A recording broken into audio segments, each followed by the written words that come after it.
Muito boa tarde a todas, a todos, a todes. Bem-vindas, bem-vindos e bem-vindes a essa sessão aberta do programa Trilhas, um programa para desenvolvimento de lideranças para a política nacional de alimentação e nutrição. Nós temos um enorme prazer de estar nesse momento com todos e com todas e com todos. O tema dessa tarde é a intersetorialidade, um tema certamente muito caro para quem trabalha com política pública, e um enorme desafio também.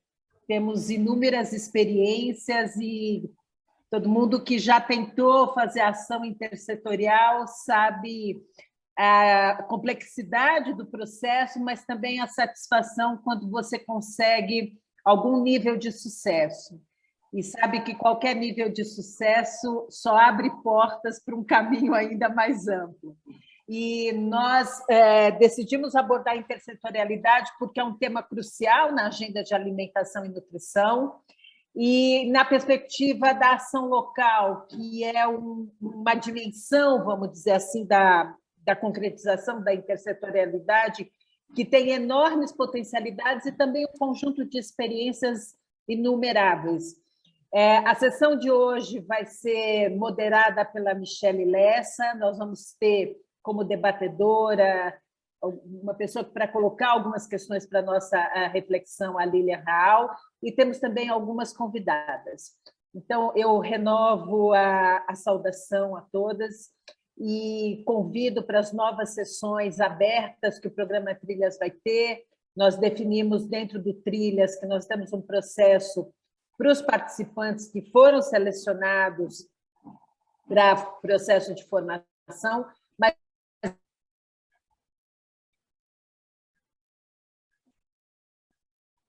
Me travou.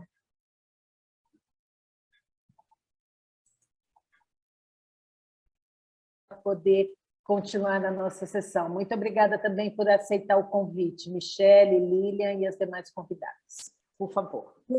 O áudio está travando, seria só aqui comigo?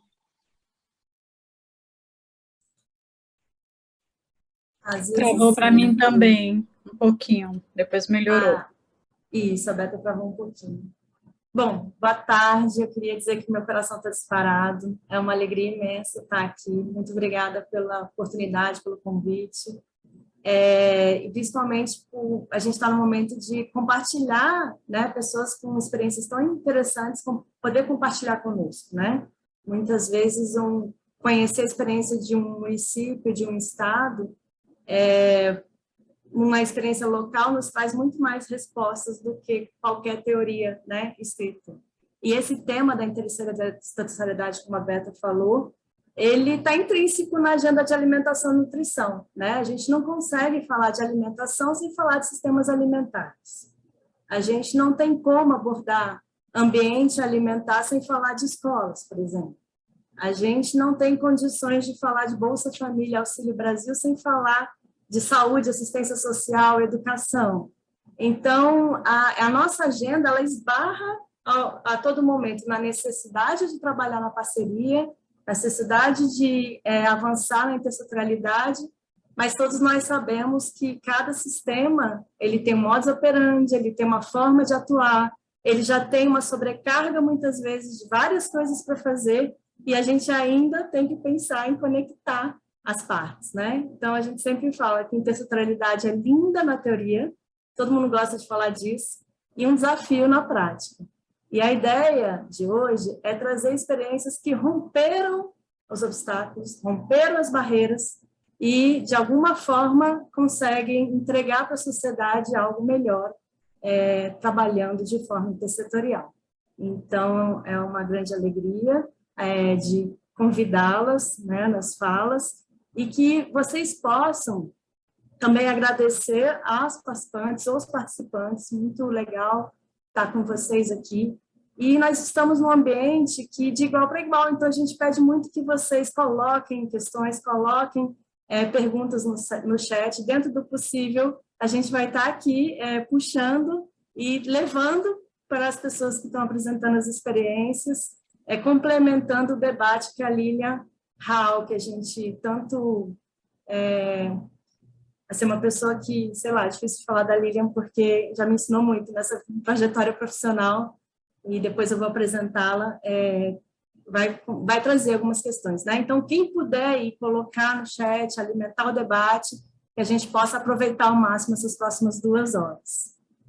Bom, para começar, eu gostaria de chamar a Maria da Penha Ferre de Francisco Campos, uma colega de trabalho, trabalhamos juntos um tempo. Ela é nutricionista, formada pela Universidade Federal do Mato Grosso e mestre em nutrição pela Universidade Federal de São Paulo, Unifesp. Ela tem experiência em nutrição e saúde pública pela Secretaria de Estado de Saúde do Mato Grosso, com ênfase em segurança alimentar e nutricional. Atua na gestão da política de alimentação e nutrição no Sistema Único de Saúde e nutrição nos ciclos de vida, com foco na atenção primária à saúde. Atuou na equipe de programas estratégicos em alimentação e nutrição da Coordenação Geral de Alimentação e Nutrição, atua como docente em vários cursos e atualmente integra a equipe de gestão estadual do programa Bolsa Família na Saúde em Mato Grosso. Também faz parte da Comissão Intersetorial Estadual do programa, é conselheira titular, representante governamental da Secretaria Estadual de Saúde no Conselho Estadual de Assistência Social. Bem-vinda, Penha, e é contigo, tem 15 minutinhos aí. Ok, uma boa tarde a todos, né? Gostaria primeiramente de agradecer o convite, né? Muito feliz de estar aqui com vocês, contando um pouquinho da experiência do Mato Grosso, né? Como é que a gente, a partir do ano de 2019, que foi o ano que eu assumi, né, a equipe de gestão do Bolsa Família, e como que a gente conseguiu trabalhar a intersetorialidade, inclusive já com resultados de aumento de cobertura para o Estado. Aí, pode compartilhar a minha apresentação, já vou iniciar. Eu quero fazer uso dos meus 15 minutos, né? Vou tentar ser breve.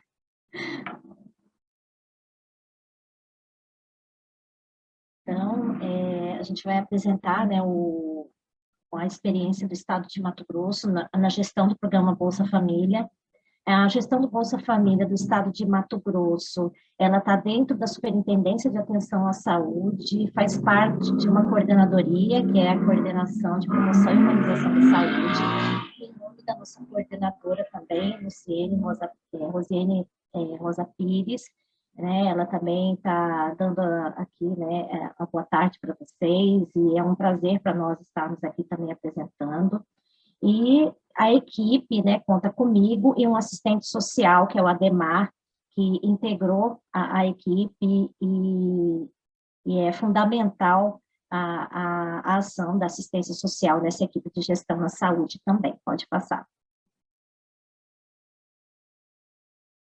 Então, só contextualizando rapidamente a questão do Bolsa Família, então, o programa Bolsa Família é um programa de transferência de renda, transferência imediata de renda, com condicionalidades, com base nessas 3 dimensões, né? Então, a primeira dimensão é a transferência direta de renda para alívio imediato da pobreza, a segunda dimensão é a ampliação, acesso aos direitos básicos constitucionais de saúde, educação e assistência por meio das condicionalidades, e a terceira dimensão com as ações complementares para que, de fato, essas famílias, essas pessoas possam ser emancipadas. Pode passar. Então, o programa Bolsa Família, como vocês sabem, depois de 18 anos de existência, ele foi, né, ele deixou de existir, e aí nós tivemos a medida provisória número 1061, né, que trouxe aí o programa, que regulamentou o programa Auxílio Brasil. Pode passar.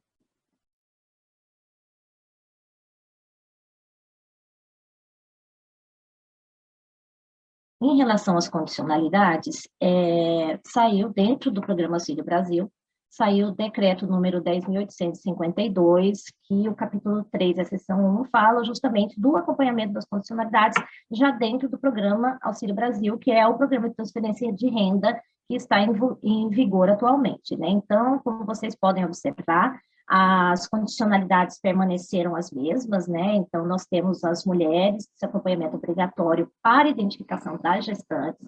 Então, as gestantes têm condicionalidades a serem cumpridas, né? Então, o que a gente faz na saúde com as gestantes, que são identificadas beneficiárias desse programa de transferência de renda da pensão básica. Então, elas devem ter acesso ao pré-natal e também a gente faz o monitoramento do estado nutricional dessas gestantes, que embora não seja obrigatório para as condicionalidades de gestante, mas ele qualifica esse cuidado, qualifica essa informação e também serve para alimentar um outro sistema, que é o Sistema de Vigilância Alimentar e Nutricional, né, que é o SISVAN Web. Então, todos os dados nutricionais digitados no sistema do Bolsa Família, eles são migrados para o SISVAN.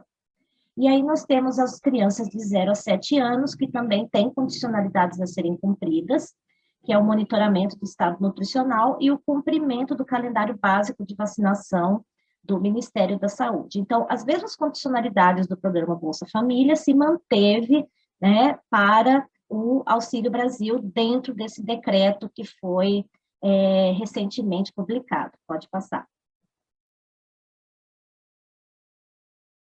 Em relação ainda às condicionalidades, então as condicionalidades elas vão além da renda recebida, então é por meio das condicionalidades que essas famílias pobres e extremamente pobres e que têm um histórico de exclusão vão fazer, né, vão ter acesso aos seus direitos básicos. E aí a importância da atenção básica dentro da Política Nacional de Alimentação, Política Nacional da Atenção Básica. Então, nós temos as atribuições que são comuns a todos os profissionais da atenção básica, que é realizar o acompanhamento das condicionalidades do programa e identificar na comunidade outros equipamentos públicos que possam, né, potencializar esse acompanhamento para realizar essas ações intersetoriais. Então, isso já está citado, né, dentro da Política Nacional da Atenção Básica. Pode passar. Então, aqui a gente traz um desenho da Rede de Atenção à Saúde, que é a Portaria 4.279, que rompe o modelo hierárquico do SUS e faz com que o SUS trabalhe na rede, de uma rede de atenção, né, à saúde, sendo que diferencia esses pontos da rede, são só as tecnologias que cada um tem, mas tendo a atenção primária como ordenadora e coordenadora desse cuidado. E aí, dentro da rede de atenção, eu trago aqui no desenho, né, que tem a questão da intersetorialidade. Então, nós trabalhamos dentro de uma rede de atenção, mas também essa rede de atenção tem que se comunicar com outros equipamentos públicos, que aqui eu trago, que são as escolas, os CRAS, os Conselho Tutelar, para que, de fato, aquelas situações que chegam na atenção primária, que perpassam a saúde, tenham condições, que os profissionais de saúde tenham condições de encaminhar e atuar junto com outros atores para que aqueles problemas, de fato, sejam resolvidos, né, dessas pessoas que são atendidas dentro desse contexto de pobreza e extrema pobreza. Então, a comunicação da rede de atenção à saúde com outros equipamentos públicos para que a intersetorialidade aconteça de fato. Pode passar. E aqui a gente traz um pouco da relação do programa de transferência de renda com as demais políticas. Então, é muito importante a gente mostrar aqui que esses programas com condicionalidades, por serem programas, né, de segurança alimentar e nutricional, de alívio imediato da pobreza, de condicionalidades, ele faz parte de uma agenda intersetorial muito importante da Política Nacional de Alimentação e Nutrição, sendo que essa é a grande contribuição do SUS para a segurança alimentar e nutricional. Então, apesar disso, nós temos a comunicação com outras políticas de saúde, porque nós atendemos o indivíduo, e o indivíduo tem várias situações que possam ser encaminhadas com outras políticas que tem no Sistema Único de Saúde, como política população negra, da pessoa com deficiência, a questão da cura e o diagnóstico de hanseníase, de tuberculose, que são doenças perpetuadoras da pobreza. Então, todo esse arcabouço de legislação e políticas, no momento que o beneficiário é atendido pela atenção básica, ele pode ser potencializado. Pode passar. Então, é importante a gente saber que a agenda de condicionalidades, ela não movimenta só o básico, mas o conjunto de ações que são ofertadas pelo SUS, principalmente dentro da Política Nacional de Alimentação e Nutrição, que a gente tem muitos programas que possam ser também direcionados a esse público específico dos beneficiários de transferência de renda. Então, nós temos muitos programas de combate a carências nutricionais específicas, a questão da obesidade. Então, a condicionalidade, ela realmente é uma porta de entrada, é uma grande oportunidade para a qualificação desse cuidado para além da condicionalidade, ou seja, de acesso a outras políticas de saúde que estão ali na atenção básica. Pode passar.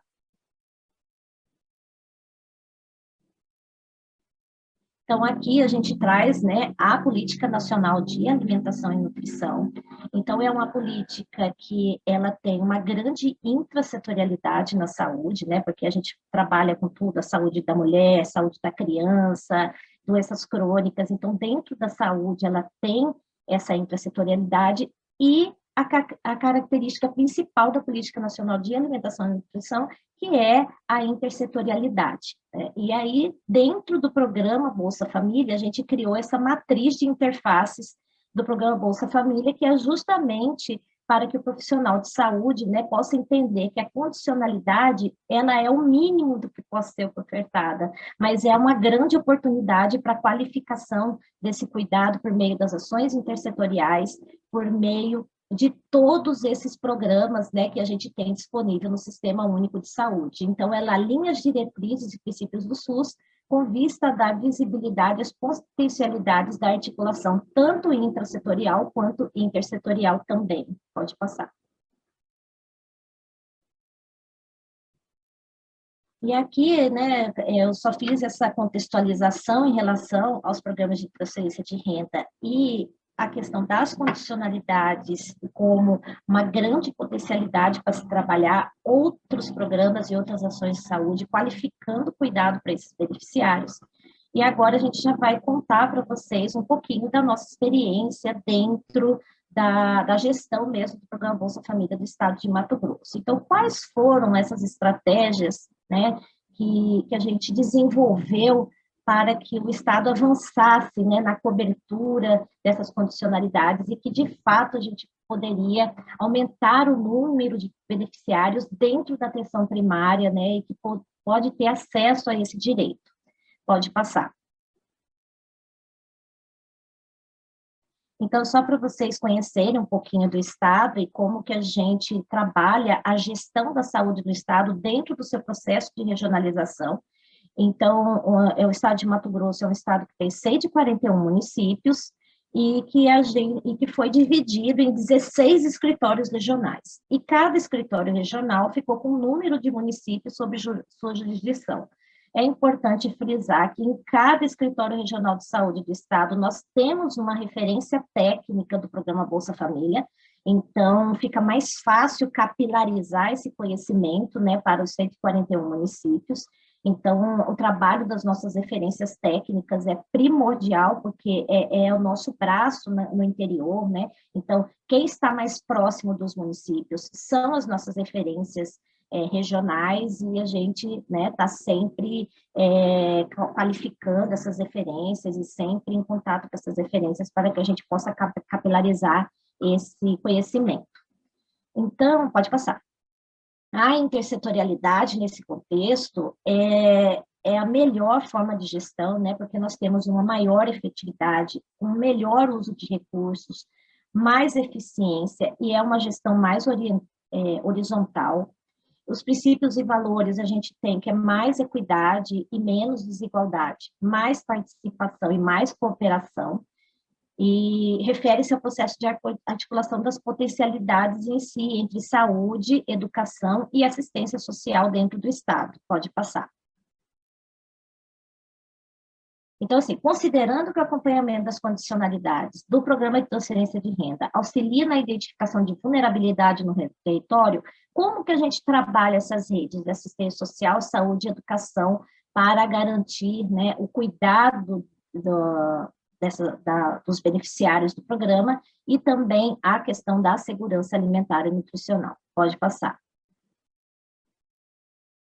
Então, voltando à experiência do Estado do Mato Grosso mais detalhadamente, eu acho que o que a gente tem de início, eu acho que é muito importante, é a institucionalização da intersetorialidade por meio de portaria. Tá? Então, nós temos uma portaria conjunta da Secretaria de Trabalho, Assistência Social e Cidadania do Estado, que estabelece, né, a nossa comissão intersetorial do Estado. Então, aqui vocês podem ver, né, a nossa última reunião antes da pandemia, que foi em fevereiro de 2020.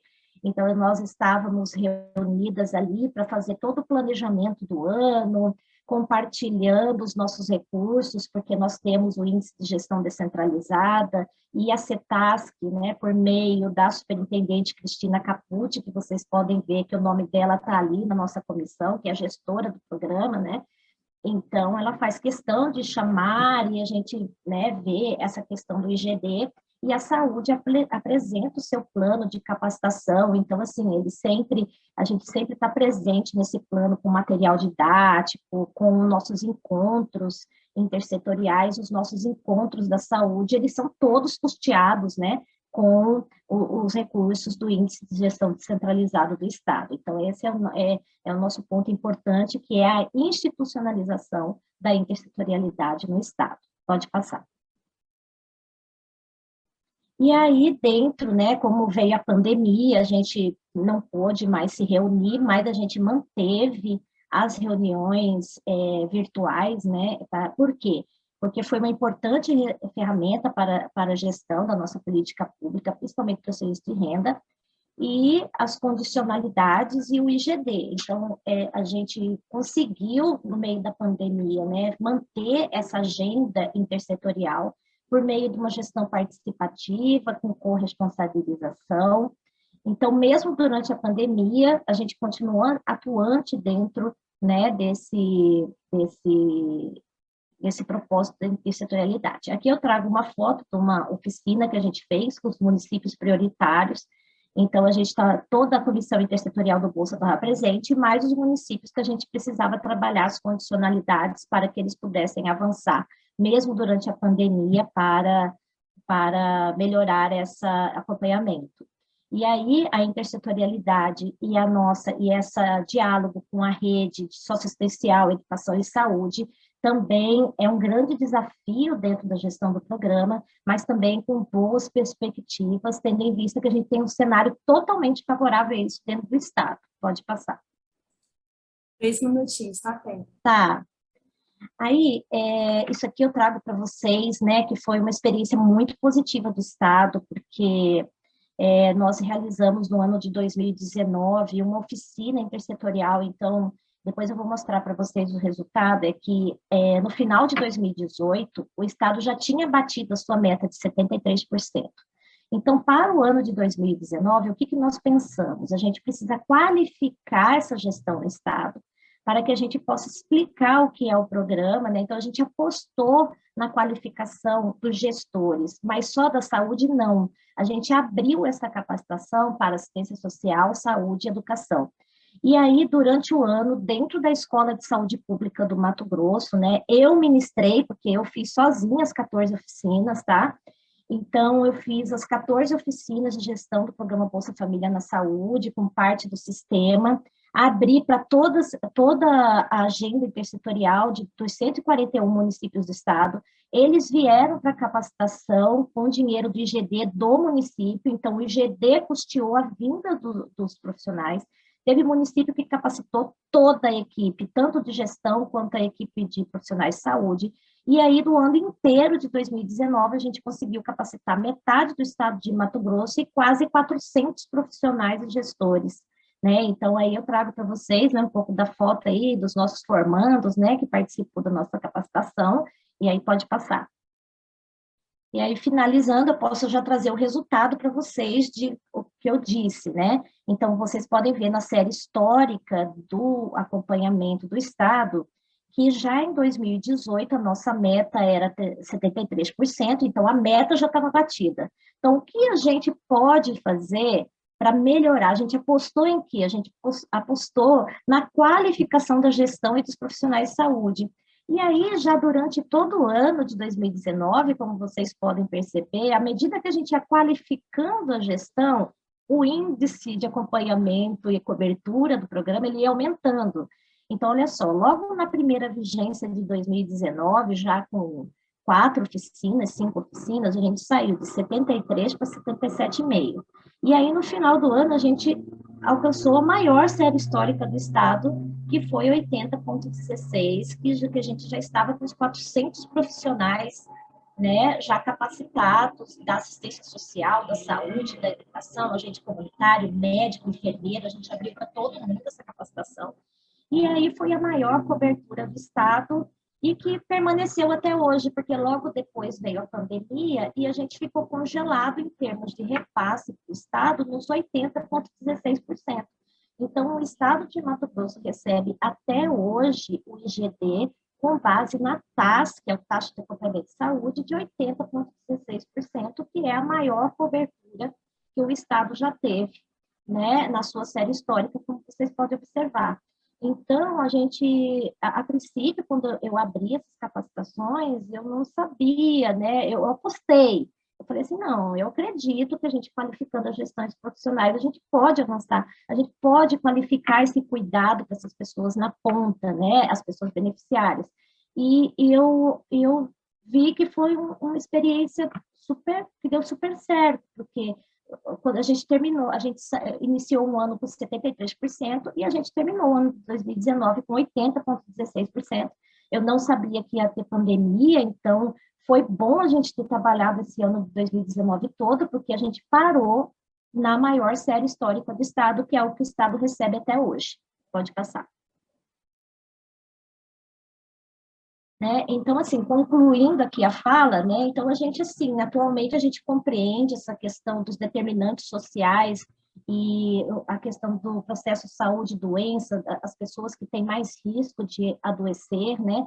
Então, isso exige intervenções com outros setores. Então, a PNAM tem uma característica intersetorial importante que rompe com o isolamento do setor saúde nas ações do território.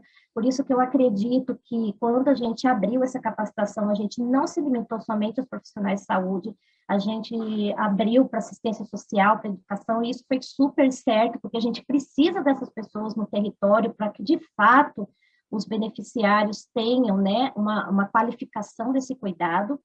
Então, é dessa maneira, né, que eu queria trazer para vocês que a Política Nacional de Alimentação e Nutrição dialoga com os programas de transferência de renda, que é o programa central da sua agenda intersetorial. Então, a PNAM tem essa característica, e os programas de transferência de renda, pelo seu histórico, faz parte dessa agenda da PNAM, que busca assegurar o direito humano à alimentação adequada, a segurança alimentar e contribuindo para a conquista da cidadania da parcela da população mais vulnerável, né, que é a questão da população de pobreza, extrema pobreza, e que durante a pandemia foram os mais afetados, e é o que a gente está vendo nessa questão da volta do Brasil ao mapa da fome, e a importância, de fato, desses programas de transferência de renda para que essas pessoas tenham o mínimo, né, de dignidade, e que, por meio das condicionalidades, essas pessoas também tenham o seu direito constitucional de saúde, educação e assistência social garantido, tendo em vista o histórico de exclusão que as pessoas pobres e extremamente pobres têm dos seus direitos, né? Pode passar.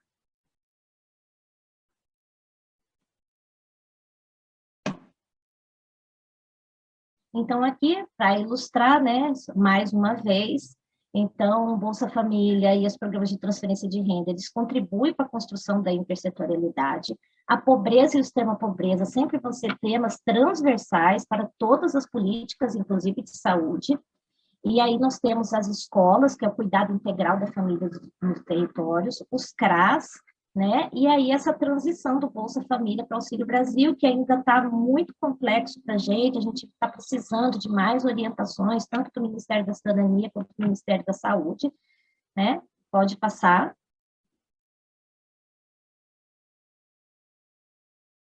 Aqui eu trago para vocês também como que os programas de transferência de renda, eles estão alinhados aos Objetivos de Desenvolvimento Sustentáveis, que nós temos metas até 2030, então entra aí a erradicação da pobreza, a questão da fome, que como vocês podem ver, são objetivos que se a gente não trabalhar essa intersetorialidade com outros atores, a gente realmente, né, fica difícil a redução das desigualdades, a questão da fome.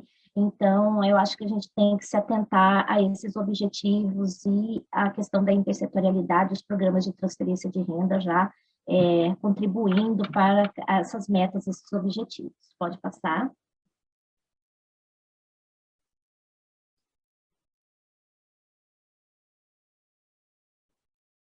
E aí, assim, falei rapidamente, espero que não tenha passado muito do meu tempo, mas eu gostaria muito de agradecer o convite, a atenção de todos, e aí eu trago um pouquinho para vocês aqui, eu falo de Cuiabá, né? Nós estamos aqui no estado de Mato Grosso, um pouquinho da nossa culinária, que vocês se inspirem para nos visitar, né? E aí o nosso contato aqui do Bolsa Família, da Secretaria de Estado de Saúde do Mato Grosso, e a gente está à disposição depois para o debate e para as dúvidas, tá? Mas, de qualquer forma, muito obrigada. Excelente, Penha. Você, para variar, levanta a plateia. Estou aqui curtindo, dá uma olhada no chat, várias reações positivas. E eu acho que na sua fala você trouxe vários elementos, né, que permitem a Lilian debater, você consegue trabalhar, mostrar o trabalho em rede, trabalhar as regionais de saúde, a questão de você ter feito capacitação, não focando só nos profissionais de saúde, olhar para os outros profissionais. Então, se o nosso objetivo é sair da caixinha, você saiu da caixinha e está trazendo bons elementos, né? Claro que sabemos que a maioria das pessoas que estão aqui assistindo trabalham diretamente com Bolsa Família, com Auxílio Brasil, então, né, é uma experiência que todos nós podemos aprender um pouco, e você trouxe muito bem os diversos elementos. Muito obrigada, Penha, por estar conosco, e vai continuar aí no debate. Bom, o Bolsa, né, é uma política pública que nasce intersetorial, e a gente vai falar agora também de uma outra política pública que ela tem o seu desenho de uma forma intersetorial, que é o Programa Saúde na Escola. E aí a experiência, queria agradecer a participação da Elaine Beringer. Elaine é coordenadora do Programa Saúde na Escola em Igaraçu, Pernambuco, é secretária executiva de formação. Um detalhe interessante, é atriz, e entrou no Saúde na Escola Igaraçu em 2013 como arte educadora, olha que lindo. Há 3 anos assumiu a coordenação do programa no município, estando responsável também pelo PC Saudável e NutriSUS. Continua trabalhando com arte educação, mesmo sendo gestora, não abriu mão na realização das atividades do programa. Então, muito bem-vinda, são 15 minutos e eu vou te avisando quando o tempo estiver acabando. Obrigada. Boa tarde a todos. Gostaria de agradecer a oportunidade de estar aqui hoje, nessa troca de experiência maravilhosa, né? Expondo o trabalho da gente, como acontece, e tendo também acesso às experiências de todos vocês. Deixa eu me colocar aqui. Só um instante. Pronto, o Programa Saúde na Escola, né, no município de Igaraçu, né? Uma política de intersetorialidade entre Secretaria de Saúde, Secretaria de Educação e demais membros da comunidade que também estão colaborando muito com as atividades do programa hoje em dia.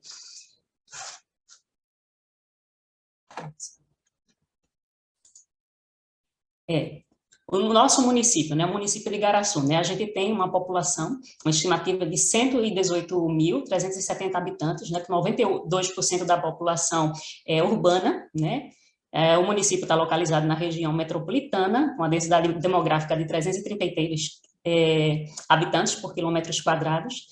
Nós temos 34 unidades básicas de saúde que nos dão cobertura nas ações, uma unidade hospitalar, 2 centros de fisioterapia, 2 policlínicas, um CEL, uma unidade móvel, um CAPS e um serviço de especialização autismo, de especialidade autismo.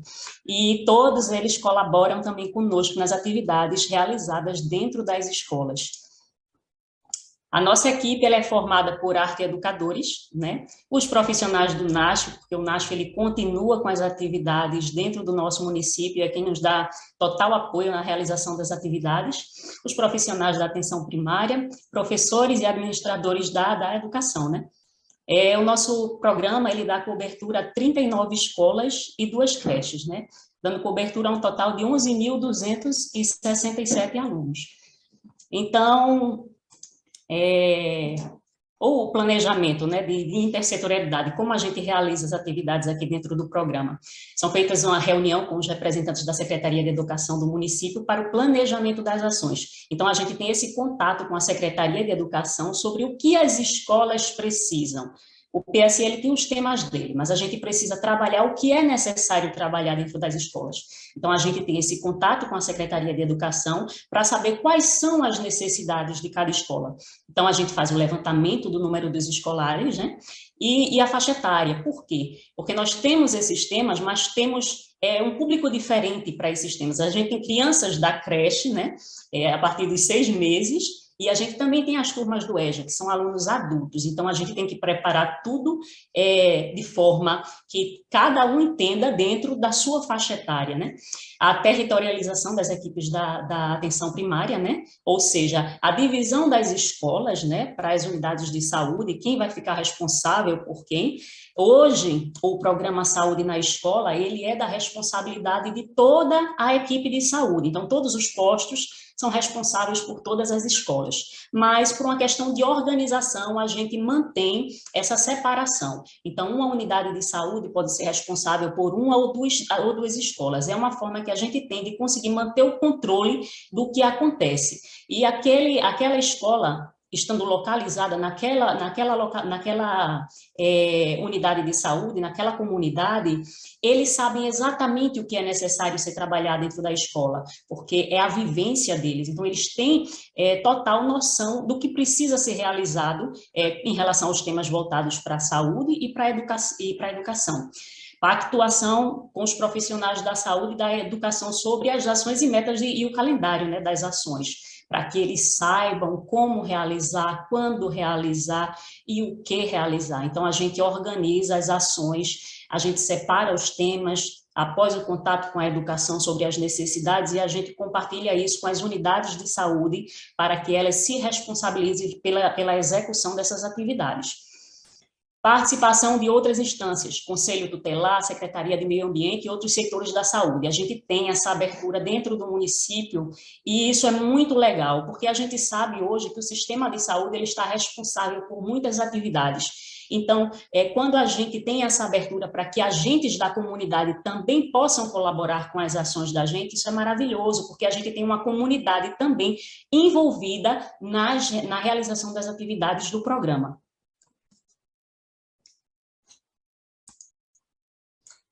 O planejamento das ações e a intersetorialidade. Então, nós temos o programa Crescer Saudável, o PSE e o NutriSUS. E temos tudo isso, a educação, a atenção primária, a vigilância em saúde, o NASF, a alimentação e nutrição, temos o conselho tutelar e temos a própria comunidade. Então, através dessa conversa, através de reuniões e através da divulgação do nosso trabalho, a gente tem muita gente disposta a aderir e a colaborar com nossas atividades, deixando o trabalho bem mais rico, bem mais interessante e atingindo a meta que a gente tanto precisa, que é dar assistência a esses alunos e plantar desde cedo aquela sementinha, deixando ele ciente do que ele pode fazer para melhorar a qualidade de vida dele. Isso tanto no que diz respeito à alimentação, à saúde no geral, à educação, saber quais são os direitos, mas também quais são os deveres. Então, a gente tem todo esse grupo, essa interação desse grupo em prol do trabalho do programa Saúde na Escola aqui no município. Fortalecimento das ações e a comunicação, na comunicação e divulgação das ações. a utilização de estratégias de comunicação para informar e para influenciar as decisões dos indivíduos e da comunidade no sentido de promoverem a sua saúde. Esse é o trabalho do Programa Saúde na Escola, como já disse, despertar desde cedo a responsabilidade dessas crianças no que diz respeito ao cuidado com a própria saúde. O que é que eu posso fazer para ter uma melhor qualidade de vida, né? E a divulgação das ações programadas para toda a população e trabalhadores, né? A gente tem uma comunidade envolvida com aquela escola. Então, as ações do Programa Saúde na Escola acontecem para toda a comunidade escolar, para os alunos, para os professores, para a merendeira, para todos que compõem a comunidade escolar. Então, a gente tem o planejamento das ações, o fortalecimento da comunicação, porque quanto mais gente sabe como acontece o trabalho no município, como ele é realizado, mais uma adesão a gente tem, uma maior adesão. Os temas do Programa Saúde na Escola. Nós temos a saúde ambiental, a promoção da prática de atividade física e a alimentação saudável, que são temas do Crescer Saudável, né, que é a política de alimentação e nutrição que está inserida dentro do PSE, o Crescer Saudável. Promoção da cultura de paz, que é uma ação que também é realizada muito pela Secretaria de Educação. São ações que já acontecem na escola, então a gente contabiliza como ação do programa também, fora as ações que já realizamos dentro desse tema. Prevenção das violências e dos acidentes, a gente costuma focar muito, porque aqui em Pernambuco nós temos a questão dos fogos, né, de artifício nas festas juninas. Então, a gente foca muito no mês de junho o cuidado com queimaduras de fogos de artifício. A gente tem também a prevenção de doenças negligenciadas, a atualização da caderneta de vacina, saúde sexual e reprodutiva, prevenção a USTs, a uso de álcool, crack, tabaco e outras drogas, saúde bucal, saúde auditiva, saúde ocular, e agora entramos também com o tema prevenção à Covid. Este tema ele se torna obrigatório para todas as escolas pactuadas pelo programa. Os outros, a gente vai fazer um estudo das necessidades da escola. Existem alguns que são temas básicos que a gente precisa realizar, independente da necessidade, porque a atualização da caderneta de vacina, verificação de manchas, são trabalhos básicos que a unidade de saúde ela já realiza dentro das escolas. Mas, fora isso, é feito um estudo e a gente trabalha em cima do que é necessário ser trabalhado dentro daquela comunidade. Dentro das ações realizadas, né, voltada para a questão da alimentação e nutrição. Nós temos o programa Crescer Saudável, né, onde é feita a avaliação nutricional de todos os educandos de 0 a 10 anos, através da antropometria, né? Então, a gente vai avaliar todos esses alunos de 0 a 10 anos. E a entrevista com marcadores de consumo alimentar, que a gente vai saber o que essa criança comeu no dia anterior, para entender como são os hábitos, né, alimentares dessas crianças, para ver como é que a gente pode trabalhar dentro do programa, para auxiliar, de certa forma, a mudar esses hábitos, né? E aí também suplementação alimentar, o NutriSUS, o sachê de micronutrientes, né, que era administrado, né, crianças de 6 meses a 4 anos, onde a gente tinha 2 momentos no ano, né, e a gente fazia a distribuição de 60 sachês no primeiro semestre, para que fosse administrado, misturado a comidinha da criança e com vistas a combater a questão da subnutrição, né?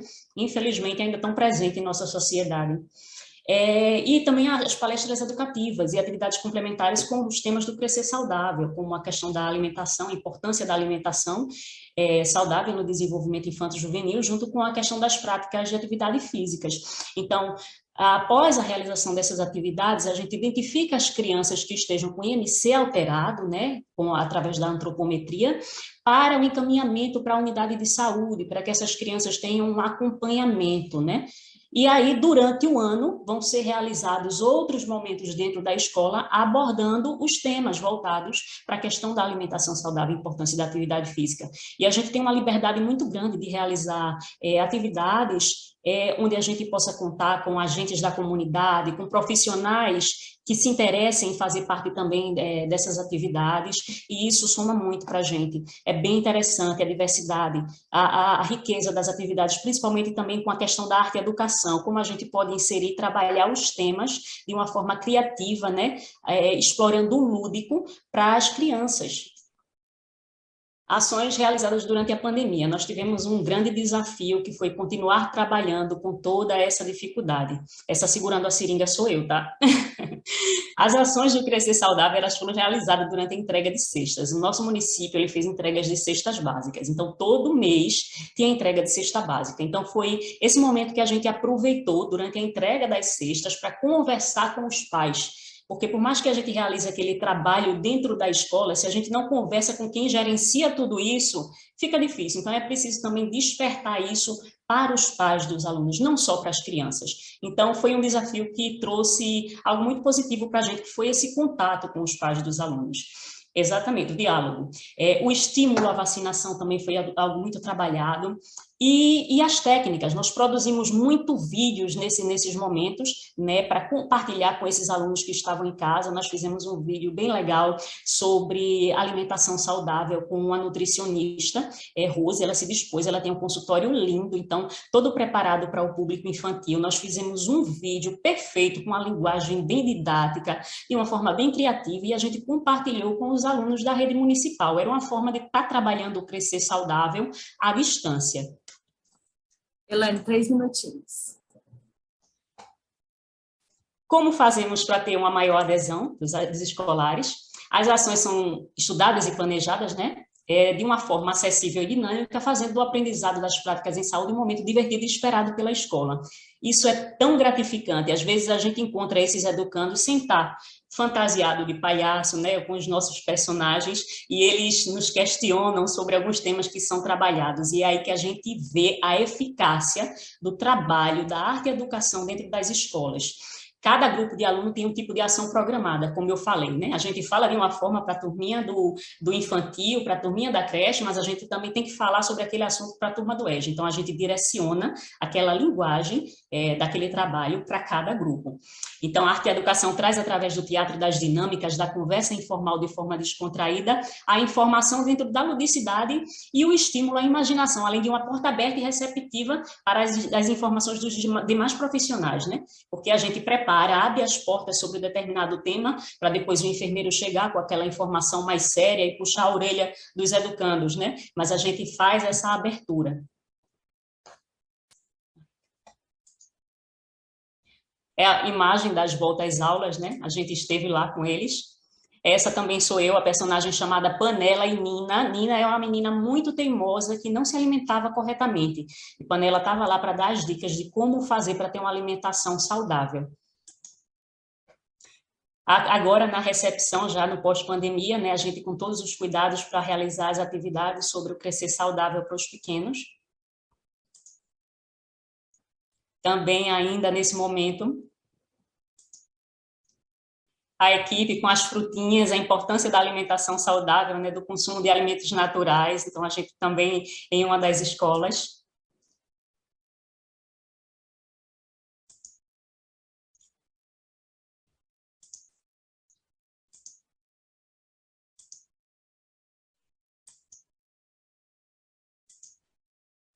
Essa é a arte educação do programa Saúde na Escola em Igaraçu, que traz tanto benefício, que traz momentos de descontração tão assim, marcantes durante as ações. Falar sobre saúde é fácil, dessa forma é fácil, torna-se fácil.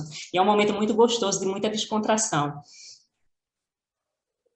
Na Escola Maria Amélia, foi uma ação linda, bem completa, com diversos profissionais. Podemos contar com a participação, com o NASF, podemos contar com a participação de psicólogos. Foi uma ação super completa que deu super certo. Também na feira realizamos atividades para o público, chamando a atenção para os cuidados com a saúde.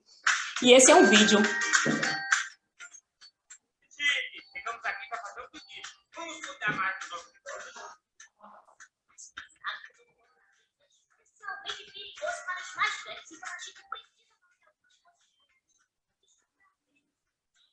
É importante ficar no seu ambiente e evitar a contaminação Na supermercado, nas tarefas diárias, não vou deixar de ter isso. Meu preciso.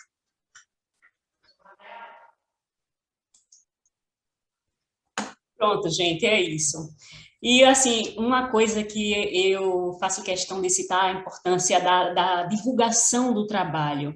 Quanto mais pessoas se tornam conscientes da realização daquelas atividades, mais adesão a gente tem às atividades, porque a gente tem uma admiração muito grande por parte da comunidade, da cidade no geral, por conta desse trabalho que eu acredito que seja muito, assim, humano também. Então, essa admiração a esse trabalho faz com que várias pessoas também venham a colaborar com as nossas atividades, o que enriquece bastante os programas. O programa Saúde na Escola, o Crescer Saudável e o NutriSUS.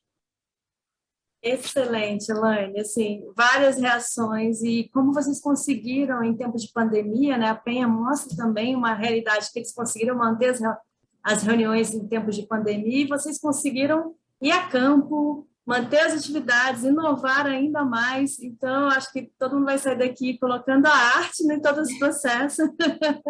E uma estratégia inovadora, né? Fundamental. Acho que você traz a questão da educação popular, como foi colocado aqui, você enfoca a questão dos direitos, né? O PSE trabalha muito direitos e deveres, né? Trazer isso para os escolares, os seus direitos, os seus deveres. Vocês trabalham isso de uma forma muito interessante e acho que tem vários pontos na sua fala, né? Mas eu gostaria de falar dessa combinação entre planejamento e comunicação. A comunicação, de fato, ela tem uma potência, né, na educação em saúde, e vocês estão trabalhando isso. Muito legal, já chegaram perguntas, Amável e outras pessoas, a gente está aqui colecionando as perguntas para trabalhar isso no momento de debate. Muito obrigada, Elaine. Agradecemos também o Ministério da Saúde, em nome da Ana Cavalcante, que trouxe nos apoiou, né, a selecionar essas experiências tão interessantes. Muito obrigada. Obrigada.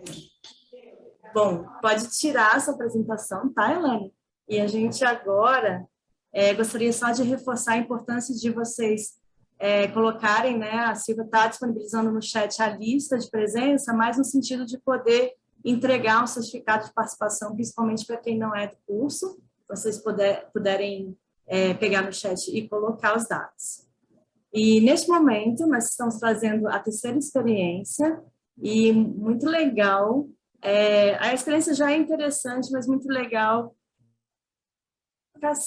E presidente da Undime Paraná fez questão de vir apresentar a experiência. Então, muito obrigada, Márcia Aparecida Baldini. Ela é secretária de Educação do município de Cascavel e preside a União Nacional dos Dirigentes Municipais de Educação, Seccional Paraná, Undime Paraná, na gestão 2021-2023. É membro do Conselho Estadual de Educação do Paraná, pedagoga, ela é especialista em administração, supervisão e orientação educacional pela Faculdade de Iguaçu e mestre em educação na linha de políticas públicas e práticas educativas pela Univale. E tem ampla experiência como docente. Muito obrigada. Você tem 15 minutos e eu vou avisando quando o tempo estiver terminando.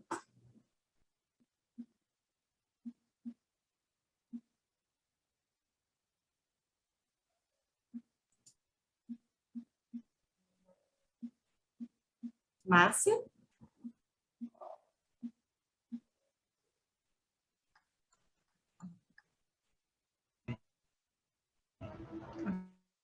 Abriu, então compartilha. Começamos a te ouvir.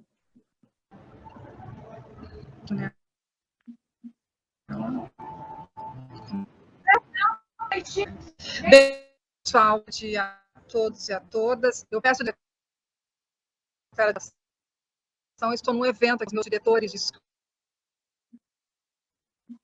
Então, a gente fez um espaço aberto daí, mas então vamos lá. Então, assim, eu vou falar um pouco sobre a gestão dos cursos da Programa de Alimentação Escolar, de forma intersetorial com o Programa Saúde. Então, o município de Cascavel, ele é um município do extremo oeste do estado do Paraná, com 338 mil habitantes. A rede pública municipal de ensino abrange 92% de todos os alunos, pela demanda de procura que nós temos, vamos chegar a 94%, sobrando apenas 6% para a rede privada de ensino, essas modalidades, etapas que atendemos.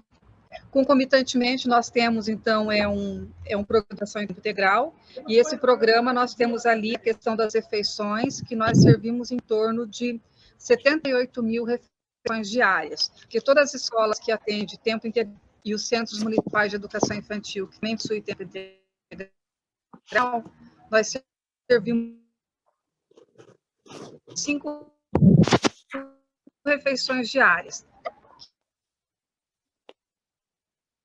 Que logo mais vou estar apresentando para vocês. Então, nós temos meio industrializados, muita bolacha, e é necessário, então, rever toda essa estrutura dos cardápios. E, ao mesmo tempo, se preocupamos com a alimentação saudável e fomos buscar, junto à agricultura familiar, os agricultores familiares do nosso município, possibilidade diferente para incluir no cardápio. Com isso, o município ele passou a investir. A lei federal preconiza 30% dos recursos, né, do PENAI. O município de Cascavel investe quase 80% dos recursos do PENAI na agricultura familiar.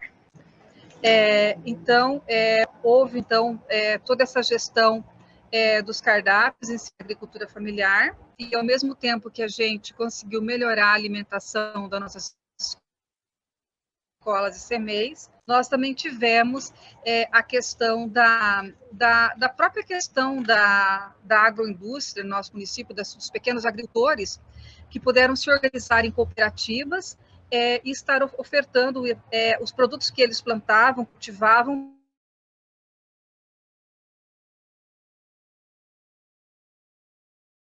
para escolar. No primeiro momento, nós tivemos bastante rejeição das crianças em relação à troca de alguns alimentos.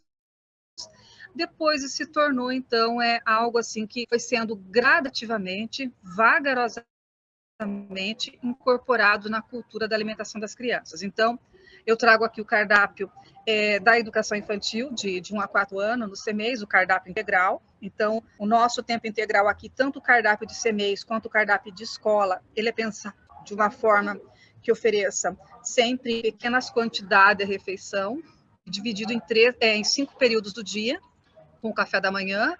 Depois, em torno de 9h30, nós temos uma fruta, 11h30 o almoço, 14 horas, né, também uma frutinha, e às 16 horas nós temos ali uma outra alimentação. E isso foi algo assim, bastante importante no primeiro ano. A partir do segundo ano, nós passamos a trazer esse cardápio também para todas as escolas do campo, até mesmo porque os alunos eles saem muito cedo de casa com o transporte escolar rural para chegar até as escolas de sede de distritos, e também nas escolas com maior vulnerabilidade social em bairros periféricos. Então, todas as escolas que estão em bairros mais periféricos, nós também passamos a servir o café da manhã. E esse cardápio ele foi sendo modificado. Daí nós temos também ali a questão das escolas do ensino regular, que também, né, no caso, aquelas que não estão nas regiões, em parte das escolas de zona, escolas do campo, ou que estão em lugares mais vulneráveis, eles estão com uma única refeição, né? São alunos que frequentam 4 horas, eles têm apenas uma única refeição. Mas também realizamos todas as mudanças, né, para melhorar esse cardápio. Um outro ponto também que eu quero destacar que foi necessário, que não adiantava apenas mudar o planejamento, a forma de comprar, e a questão do cardápio. Também foi necessário ensinar as crianças a gostar dos alimentos que elas estavam ingerindo e levar isso para os seus familiares. Então, foi realizado um trabalho, no primeiro momento, em parceria com a Itaipu Binacional, e depois, né, a Itaipu deixou de ser parceiro, continuamos esse trabalho, apenas a Secretaria Municipal de Educação, junto com as escolas e com os CMEs, com o apoio do município, com as hortas urbanas. Então, a criação de hortas nos pequenos espaços, tanto das escolas quanto dos CMEs. E isso foi muitíssimo importante, porque as crianças, elas plantavam, elas cultivavam, né, e elas alimentavam. E o excedente da colheita que tinha nos pequenos espaços de escolas e CMEs, eles levavam, então, essa alimentação para casa, familiares. Então, isso foi algo que foi se expandindo e a gente percebeu que deu muito certo e, ao mesmo tempo que elas se envolviam na questão de plantar, de colher, existia a parte interdisciplinar também com o currículo também, que trabalhava toda essa questão junto com o planejamento escolar, e também realizados formações com os pais, para os pais entenderem todo esse processo. Porque muitas vezes, no início, quando nós mudamos o cardápio, o que acontecia é que os pais iam na escola e diziam, meu filho chegou com fome. Mas por quê? Porque eles não comiam as frutas, eles não tinham aprendido essa cultura de se alimentar com frutas e com legumes, verduras. E isso foi sendo algo que foi sendo inserido vagarosamente, com muita insistência, né? E concomitantemente, tanto a questão do aproveitamento dos pequenos espaços, quanto da própria questão da educação alimentar com as crianças. Um outro ponto, então, importante que nós trabalhamos foi a questão da formação continuada, eu coloco esse como terceiro pilar, a formação continuada. Então, muita formação continuada realmente das nossas nutricionistas, da nossa equipe da merenda escolar, com os diretores de escola e com as merendeiras, porque não adianta nada fazer formação somente com as merendeiras ou somente com o diretor escolar. Então, é a formação conjunta em relação à responsabilidade da alimentação, e sempre defendemos, sempre colocamos que a alimentação, ela não é um processo assistencial, como muito se vinha falando já em outras ocasiões, até em várias redes do Brasil. Foi difícil a gente mudar essa cultura que a alimentação escolar, ela faz parte do currículo, ela é curricular, ela é algo imprescindível para que a criança ela possa estar aprendendo. Então, a formação continuada foi algo que deu muito certo, não somente a formação, mas o acompanhamento também das nossas nutricionistas, equipe de alimentação escolar, o Conselho de Alimentação Escolar, nas escolas e nos centros municipais de educação infantil. Então, aqui a gente tem algumas imagens que daí elas próprias preparavam, tiravam foto e nos enviavam, que elas estavam realmente colocando em prática aquilo que elas tinham aprendido na formação continuada.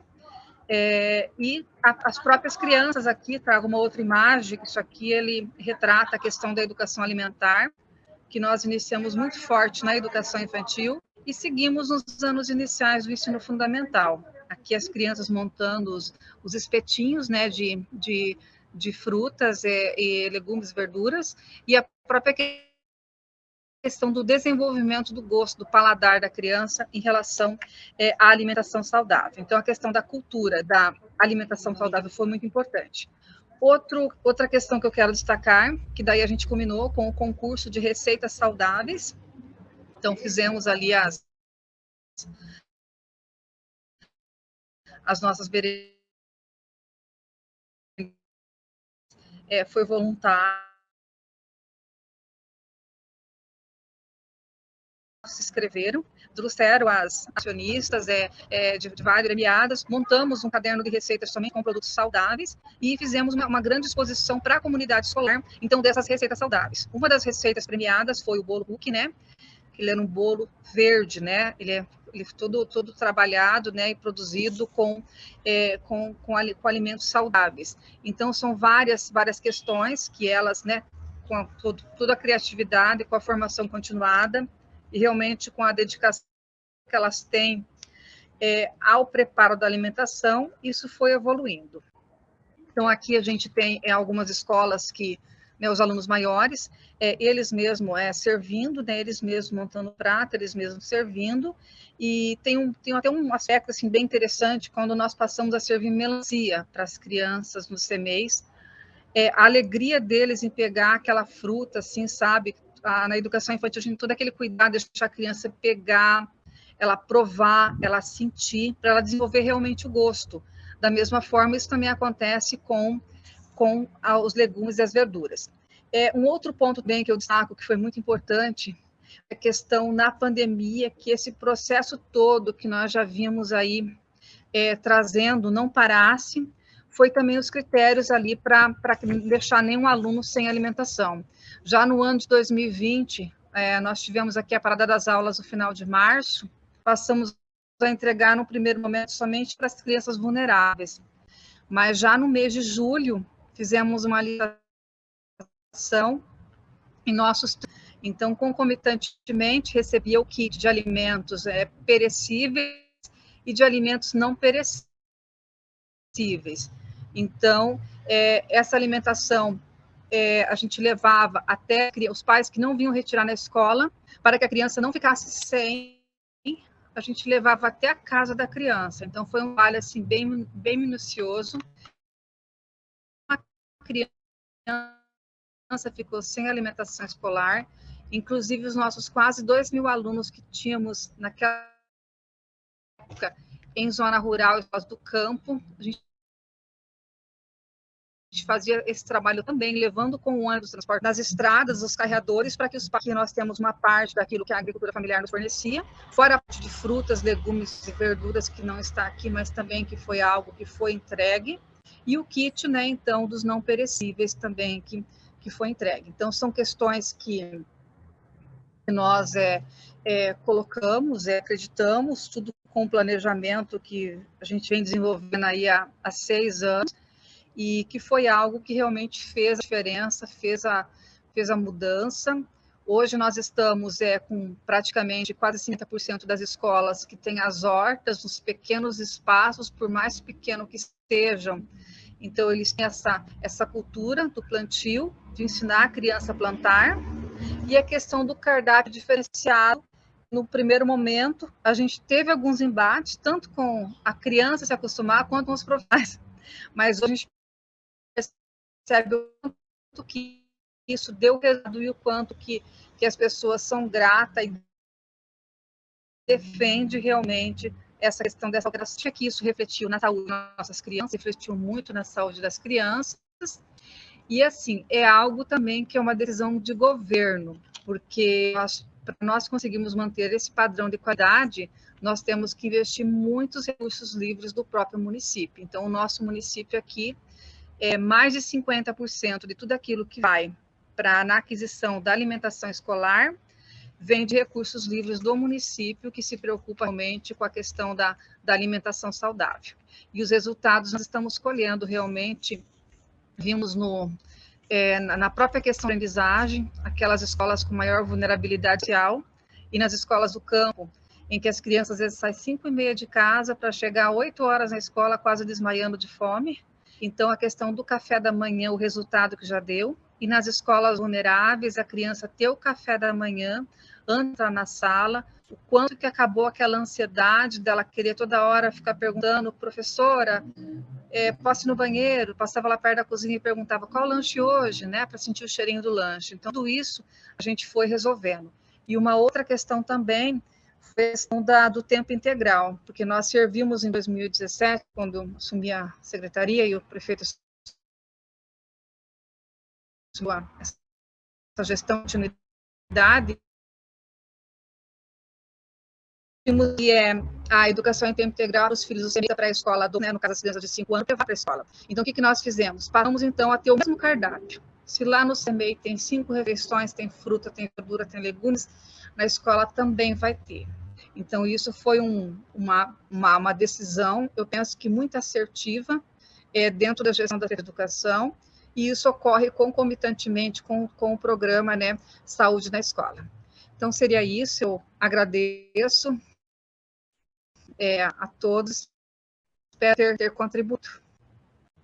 Contribuiu muito, excelente, Márcia. Como eu vou começar pelo que você no finalzinho você falou, teve vontade governamental, muito interessante para nós ver uma representante, uma presidente estadual da Undime falar com tanta propriedade a agenda da alimentação saudável e o quanto que vocês estão fazendo diferença na prevenção da obesidade dos escolares no seu município, né? Então, é muito bonito o trabalho, é uma política pública super importante que vocês estão implementando com uma qualidade muito interessante. Também conheço outras experiências de Cascavel na saúde voltadas para a agenda intersetorial da obesidade. Então, a gente sabe o quanto que vocês montam uma rede de políticas públicas de proteção às crianças, tornando a vida delas mais saudáveis. Então, gostaríamos muito de escutar essa fala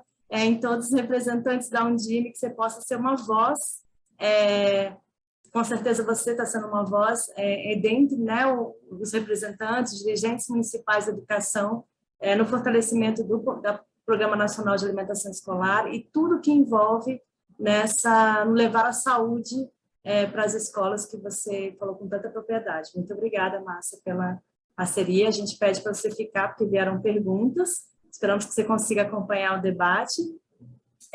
Gostaríamos de passar agora para uma pessoa já fez muito pela agenda da alimentação e nutrição, é uma pessoa que batalhou muito, ela é de bastidor, ela dificilmente está na linha de frente, aparecendo em palestras, mas quem já trabalhou com ela sabe que tem um conhecimento enorme na gestão orçamentária, no PPA, no ciclo de orçamentário, na execução de políticas públicas e no fazer chegar. Então, é com muito prazer e carinho, né, que eu chamo a Lilian Raal. Ela é gestora pública, ela de vários anos, ela é ex-secretária nacional de Segurança Alimentar e Nutricional do Ministério do Desenvolvimento Social e é ex-secretária executiva da Câmara Interministerial de Segurança Alimentar e Nutricional, na qual atuou ativamente no fortalecimento do Conselho Nacional nos últimos anos. Então, bem-vinda. Lilian, você tem 10 minutos e eu vou te avisando. Muito obrigada. Obrigada, Michele. Queria agradecer, antes de mais nada, o convite de vocês, dessa equipe que está no Projeto Trilhas. É realmente uma honra e espero poder falar um pouquinho que vocês também estão aguardando. Bom, eu queria parabenizar as 3 apresentações, que foram maravilhosas, realmente. Eu até falei para a Patrícia, quando ela me fez o convite, que sempre é bom a gente escutar o que está acontecendo nos municípios e nos estados, né? A gente aqui de Brasília fica distante e nem sempre consegue enxergar a realidade nesses detalhes que vocês nos apresentam. Então, uma coisa é a gente falar da intersetorialidade na teoria aqui, pensando os programas, desenhando as ações, organizando os orçamentos, outra coisa é como ela assenta no município e no estado, né? Como ela chega na vida das pessoas para poder fazer essa promoção da segurança alimentar e nutricional, da alimentação e nutrição de uma forma geral. Então, eu realmente gostaria de parabenizar as 3 palestrantes, a Penha, a Elaine e a Márcia. É muito bom poder ver o trabalho de vocês, né, de integração e de intersetorialidade na prática, né? Bom, eu acho que a Penha mostra uma coisa para a gente muito importante, né, que é a centralidade do programa Bolsa Família nessa ação de segurança alimentar, né, nas ações de segurança alimentar de uma forma geral. A primeira coisa, né, que eu gostaria de lembrar é que quando a gente trata de segurança alimentar, a gente trata desse campo enorme, né, que vai desde a saúde, como a Penha apresentou, né, o acompanhamento das condicionalidades da saúde, no programa Bolsa Família, que é, sim, um dos principais programas de segurança alimentar que a gente tem no país hoje, passando pela educação, como a gente viu no trabalho da Prefeitura de Cascavel, que a Márcia acabou de nos apresentar, e ainda um pouco dessa junção de saúde e educação, como a Elaine nos apresentou no município de Igaraçu, passando bastante pela assistência social ou desenvolvimento social de uma forma mais ampla, como a Penha trouxe também, né, no caso do Bolsa Família e em outras ações que a gente identifica a vulnerabilidade das famílias, passa muito ainda pela agricultura e o desenvolvimento rural, né, pela produção de alimentos, a disponibilidade de alimentos nos municípios, que a gente viu agora bastante nessa experiência de Cascavel, novamente, pelas ações de meio ambiente e uma série de outras ações ainda, né? Mas esses grandes campos, saúde, educação, assistência, agricultura, meio ambiente, acho que são grandes campos que a gente vê muito facilmente na prática da alimentação e nutrição, da segurança alimentar no dia a dia, né? Todas essas experiências que vocês apresentaram, de alguma forma, nos mostraram isso. Como eu disse, a Penha, juntando a saúde com a assistência, com as transferências de renda, as vulnerabilidades. A Elaine, da mesma forma, juntando um pouco saúde, educação, as vulnerabilidades, a agenda da promoção dos direitos, né? E aí, agora mais finalizando o trabalho da Márcia, que juntou a agricultura familiar, essa comercialização de alimentos, a educação alimentar e todo esse grande campo que passou a viver em torno da alimentação escolar, que é muito importante para nós, né? Conseguir ver a alimentação escolar sair da merenda padronizada, conseguir olhar para a produção de alimentos, a educação alimentar é enfim, uma vitória, né, que a gente pode dizer. Bom, mas eu gostaria de dizer que uma coisa muito importante que a gente sempre trabalhou e pensou, né, nessa intersetorialidade é como é que a gente faz a gestão dessa intersetorialidade, né? Como é que essa gestão assenta nos estados e nos municípios. Quando a gente trabalha num programa, como o programa Bolsa Família, que é um mundo em si, né? A alimentação escolar é outro mundo em si, saúde na escola é outro mundo, são vários mundos, né? Como é que a gente faz para juntar todos esses mundos, né? Que são todos mundos muito importantes e que incidem muito diretamente na segurança alimentar e nutricional de um estado e de um município, né? A gente não tem como dizer que um é mais importante que o outro, um é mais central que o outro em função dos recursos que aloca, em função, em determinados momentos, né, do que consegue resolver, mas a gente tem um conjunto de programas e de ações que são importantes para a gente falar de intersetorialidade. E nós trabalhamos bastante aqui em Brasília, a época da Kaizen, que infelizmente está desarticulada, e desse trabalho que nós fazíamos junto com o Conceia, nós trabalhamos muito esse modelo de gestão, de pensar na gestão desses múltiplos programas, né? Como é que a gente faz a gestão para que isso seja, para que transpareça a segurança alimentar e toda essa intersetorialidade da segurança alimentar, passando por todos esses grandes campos, né?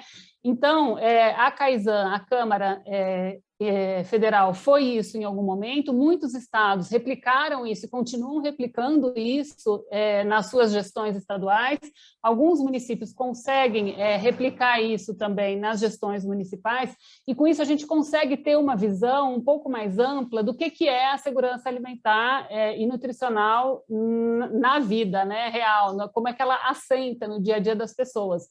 Então, quando a gente consegue, por exemplo, saber quais são os programas que compõem a agenda de segurança alimentar e nutricional de um estado ou de um município, que passam pela agricultura familiar, mas também pela alimentação escolar, pelo Bolsa Família, pelo Saúde na Escola, pelas ações fundiárias, pelas ações de assistência técnica, pelas ações de inclusão produtiva, pelas ações ambientais. Então, tem assim, um conjunto, né, pelo trabalho feito pela atenção básica da saúde. Enfim, tem um conjunto de ações aí que se coordenam para a gente poder dizer que tem uma ação de segurança alimentar. É muito difícil dar visibilidade para isso e a gente aprendeu que, de alguma forma, quando a gente consegue mostrar tudo isso no conjunto, as pessoas conseguem entender um pouco melhor, né, o que é intersetorialidade e por que a gente fala em intersetorialidade na segurança alimentar e nutricional. Quando a gente mostra, por exemplo, quantas pessoas estão passando fome no município, quantas crianças a gente consegue identificar com sinais de desnutrição no município, que crianças são essas? Então, por exemplo, num estado como o da Penha, eu imagino que a gente tenha isso bastante focalizado nas populações indígenas, né? Nos povos e comunidades tradicionais, quilombolas também de alguma maneira, mas muito mais nas populações indígenas, que são claramente as populações que a gente, juntando todas as ações, e quando a gente consegue olhar os dados de acompanhamento do Bolsa Família, lá no Cisvan, os dados da atenção básica, os dados da alimentação escolar, a gente consegue entender o que significa trabalhar isso de forma intersetorial. Então, quando a gente consegue olhar nessa junção de ações, né, o número de crianças em situação de insegurança alimentar em função da déficit de peso, déficit de altura. Quando a gente consegue olhar as condicionalidades de educação, por exemplo, né, de saúde eu já falei, mas de educação também, do programa Bolsa Família, quando a gente consegue olhar o percentual de compras da agricultura familiar no PENAI, as crianças na escola, as ações de educação alimentar e nutricional, quando a gente consegue entender quantas pessoas, quantas famílias naquele município, naquele estado, recebem o programa, a transferência de renda do Bolsa Família, significa que a gente está olhando para a pobreza, para a falta de renda, para a dificuldade de acesso a alimentos de uma forma geral. Então, são várias coisas que a gente precisa juntar.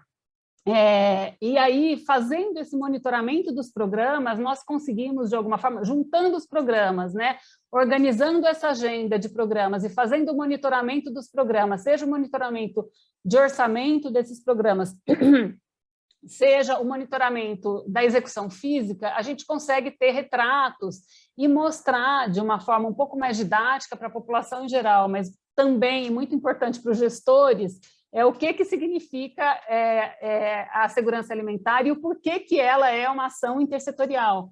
Não tem como a gente tratar uma ação específica para tratar da segurança alimentar, ela é um conjunto de ações que estão interligadas e por meio das quais os governos promovem a segurança alimentar e nutricional. As políticas públicas, há um conjunto de políticas públicas, né, que estão nesse guarda-chuva da segurança alimentar e nutricional e que são utilizadas para a promoção da segurança alimentar e nutricional. Então, as ações que vocês mostraram, né, que vocês apresentaram, são ações muito valorosas. Então, por exemplo, tanto a Elaine quanto a secretária Márcia mostraram a distribuição de alimentos, a distribuição dos alimentos da alimentação escolar por meio de cestas para as famílias. Quantos municípios a gente viu não fazerem isso, né? Infelizmente, elas são a exceção, vieram mostrar para a gente sabe que não foi a regra, mas o quanto isso fez diferença, você conseguir ter esse olhar intersetorial, esse olhar para a necessidade das famílias de alimentação, uma vez que as crianças não estavam vindo mais para a escola, e a pressão que essas crianças passaram a exercer sobre o orçamento familiar, o orçamento doméstico, né, e a disponibilidade de alimentos, a necessidade também de seguir com as compras da alimentação escolar, da agricultura familiar para a alimentação escolar. Então, o quanto fez diferença elas conseguirem seguir com esse processo de distribuição dos alimentos durante a pandemia, durante a interrupção das aulas. A Elaine mostrou para a gente esse trabalho que eles fizeram de arte e educação, né, na entrega das cestas, quanta diferença isso pode ter feito, com certeza fez, né, para a identificação das vulnerabilidades das famílias que estavam recebendo aqueles alimentos. Então, assim, são ações que a gente, passando a monitorar, a gente consegue enxergar de uma forma melhor, e essa foi a forma, né, que nós conseguimos, de alguma forma, dar materialidade para a segurança alimentar no nível federal e que a gente consegue fazer também, né, nos municípios e nos estados. E por último... 2 minutinhos. Sim, eu já vou acabar, Michele. Por último, a gente olha que tem instrumentos muito poderosos para a gente fazer isso, né? Então, quando a Penha mostra para a gente, por exemplo, a portaria que eles fizeram de acompanhamento do Bolsa Família, de gestão do Bolsa Família, né, criando o núcleo gestor do Bolsa Família no Estado, há institucionalidades importantes para a gente garantir a intersetorialidade e garantir que a segurança alimentar se efetive. Então, há instrumentos poderosos, como a criação dessas câmaras, como foi o caso da Kaizen, a criação de grupos gestores de acompanhamento, a elaboração de normativos que organizem, orientem e tragam clareza para quais são os processos que vão ser monitorados, que vão ser acompanhados e de que forma eles serão, alguma regularidade de reuniões ou de encontros ou de capacitações que possam fazer a costura, né, desse processo intersetorial. Então, acho que esse termo instrumentos, né, que eu estou chamando instrumentos aqui, que na verdade é um conjunto, né, de atos e de ações que são realizados no dia a dia dos municípios e dos estados e que fazem isso acontecer, né, fazem com que a gente consiga dar materialidade para essa gestão intersetorial.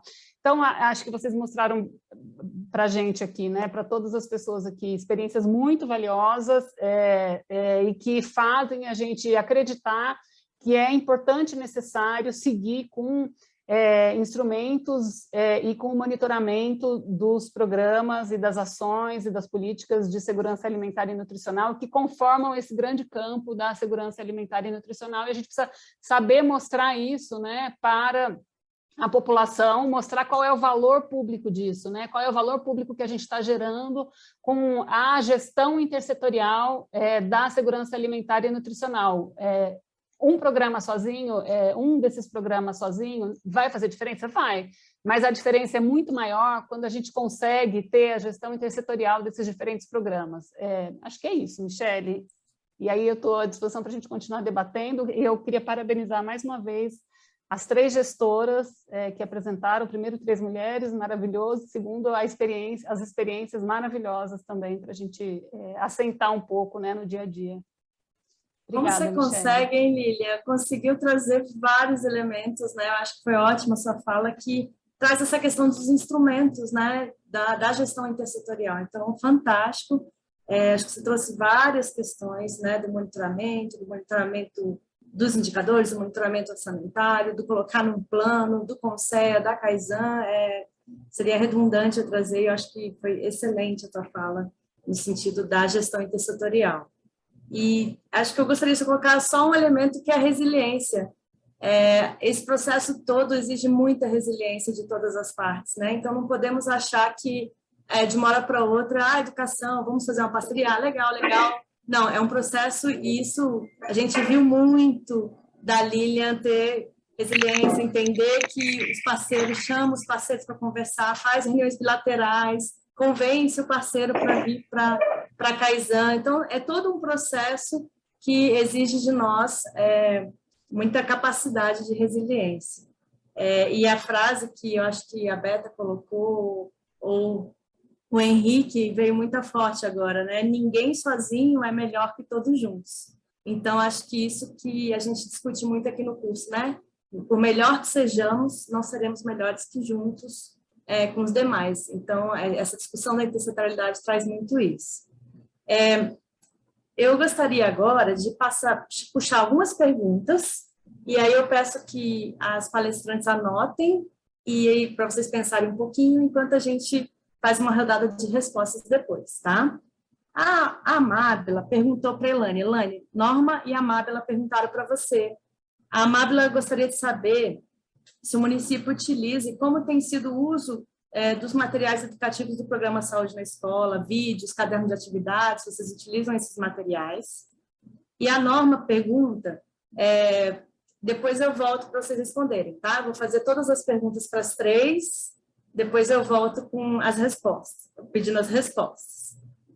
E a Norma pergunta, gostaria de saber se as palestrantes utilizaram os recursos do FAM, né, do financiamento das ações de alimentação e nutrição, para essas atividades, e quais os desafios costumam se deparar na execução financeira do FAM, desse incentivo. Isso a gente sabe que é uma realidade muito frequente no país. Temos mais aqui. A Daíse, a Kelly pergunta para a Márcia. Márcia, você está nos ouvindo? Márcia? Michele, ela tinha caído. Pode falar. No computador, mas ia retornar. Não, lá, desculpa, pode dizer que eu estou chegando em casa, para mim vir que o celular está ficando bateria, pode falar. Então, tá. Uma pergunta, Márcia, se você puder falar, se vocês utilizam também os recursos do Programa Saúde na escola, tá? Nessas agendas que vocês estão fazendo. Também tem uma pergunta da Izzy para a Márcia. Você chegou a responder, Márcia, mas se puder falar um pouco mais. Qual a porcentagem de contrapartida da prefeitura na compra de alimentos para alimentação escolar? Todo mundo parabenizou, tá, gente? Eu estou só puxando algumas perguntas. E se pudesse falar um pouco mais, Márcia, das estratégias para mobilizar a comunidade para inserir alimentos mais saudáveis, que a gente sabe que você falou da resistência, você mostrou algumas estratégias, mas se você puder falar um pouco mais sobre isso. E o Alcemir trouxe uma pergunta para as 3 palestrantes. Anotem aí. Se as ações desenvolvidas estão incorporadas num plano de segurança alimentar local, né? A Lilian falou muito da importância de ter um plano, de ter uma reunião dessas ações. E o Alcemir também pergunta se existe alguma ação desenvolvida para as realidades locais com povos e comunidades tradicionais. Então, eu vou fazer uma rodada aí, começando pela Penha. Então, e depois eu passo para a Elaine e para a Márcia. Penha, 3 minutinhos. Ok. Em relação à utilização do recurso do FAM, para as capacitações, a gente não, o que eu usei da Secretaria de Estado de Saúde foi o recurso da fonte do Estado mesmo, mas não era o FAM, e aí a gente utiliza o IGD, que é o Índice de Gestão Descentralizado do Bolsa Família, né? Então, a gente utiliza só o IGD, o FAM não, e o recurso do Estado, da Secretaria de Estado de Saúde, a fonte estadual.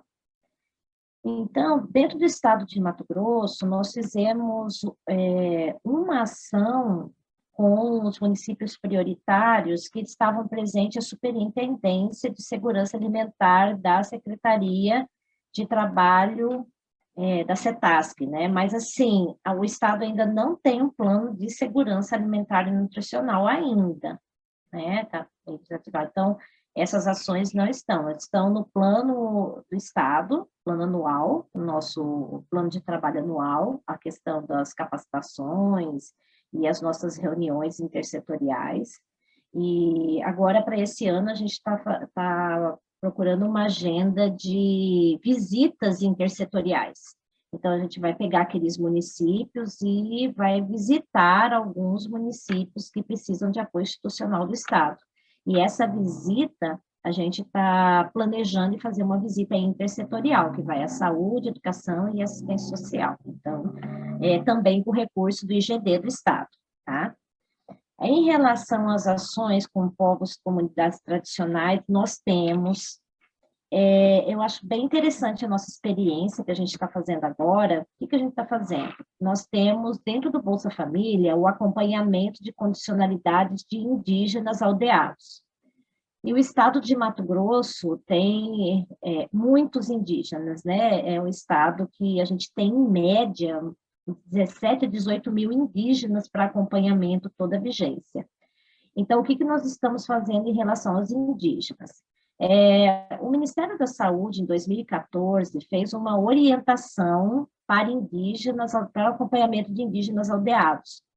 E aí a gente está colocando isso na prática. Então, o que a gente fez, né? Então, a área de gestão do Bolsa Família, juntamente com a área técnica de saúde indígena do Estado, nós chamamos todos os DICEIs, nós chamamos a CESAI do Ministério da Saúde, e mais os municípios que têm esses indígenas aldeados, e a gente está numa série de reuniões, nós já fizemos 7 reuniões, e aí estabelecemos um fluxo com esses municípios, combinando junto com o DICEI e toda a estrutura de saúde indígena, que o município imprima o mapa, que encaminha para o DICEI, que o DICEI, dentro da área indígena, coordene esse acompanhamento e que isso retorne em tempo hábil para as secretarias municipais de saúde para que esse acompanhamento seja digitado dentro do sistema do Bolsa Família.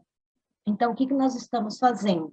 A gente está pegando essa orientação do Ministério de Saúde e colocando na prática dentro do Estado, conversando com os DICEIs para que esse fluxo seja estabelecido dos indígenas aldeados. E aí nós temos o meu colega, que é junto com a gestão, que é o assistente social Ademar, que está, né, mais engajado nessa parte de povos e comunidades tradicionais, inclusive os quilombolas também, a gente acompanha o acompanhamento, as condicionalidades dos quilombolas. E aí, em relação à saúde indígena, a gente está bem avançado, a gente já conseguiu fazer 7 reuniões e já tem municípios que já estão junto com o DICEI nessas condicionalidades. Então, a gente tinha uma nota técnica falando da questão que é importante a gente articular com o DICEI, mas na prática isso não estava. Então, a gente está colocando essa orientação na prática. Então, nós já estamos bem avançados nisso aí. E eu acho que também é uma experiência positiva no Estado, né, de estar organizando esse acompanhamento dos indígenas aldeados junto. Gestão do Bolsa, área técnica de saúde indígena, DICEI, Polo Base e CESAI, Ministério da Saúde. Acho Ótimo, que é isso. Penha, muito obrigada mesmo. Elaine, 3 minutinhos. Sim, utilizamos sim o recurso do Programa Saúde na Escola, do Crescer Saudável, para compra de materiais, né, que vão ser utilizados durante as ações. Na verba do Crescer Saudável, nós fizemos a aquisição de balanças, de antropômetros, né, de fitas antropométricas, para realizar a avaliação dos alunos dentro das escolas. Então, a gente comprou esse material e distribuiu para as unidades de saúde, para que esse material pudesse ser utilizado durante as ações. E vocês têm ações com povos indígenas, quilombolas? Não, a gente dá assistência, inclusive, assim, a escolas que não estão pactuadas pelo programa. Se há necessidade de ser trabalhado determinado tema, escolas mais afastadas, a gente dá essa assistência, inclusive escolas de fora que venham entrar em contato e tenham essa necessidade. Mas em relação a povos quilombolas, não, ainda não. Obrigada, Elaine. Márcia? 3 minutinhos, se puder falar. Então, vamos lá. Então, assim, em relação à questão do cardápio, nós aqui, então, realmente houve um envolvimento, o trabalho realizado na formação continuada, o trabalho realizado com as nossas crianças e o trabalho com as famílias, principalmente no incentivo das hortas nos pequenos espaços, assim como também nos espaços ociosos nas cidades, nos centros, no bairro, em relação às hortas urbanas. Isso foi muito importante. O percentual, nós investimos, então, um percentual bem acima da média, em torno de 78%. Realmente, o recurso livre investido nesse programa de alimentação escolar faz a grande diferença.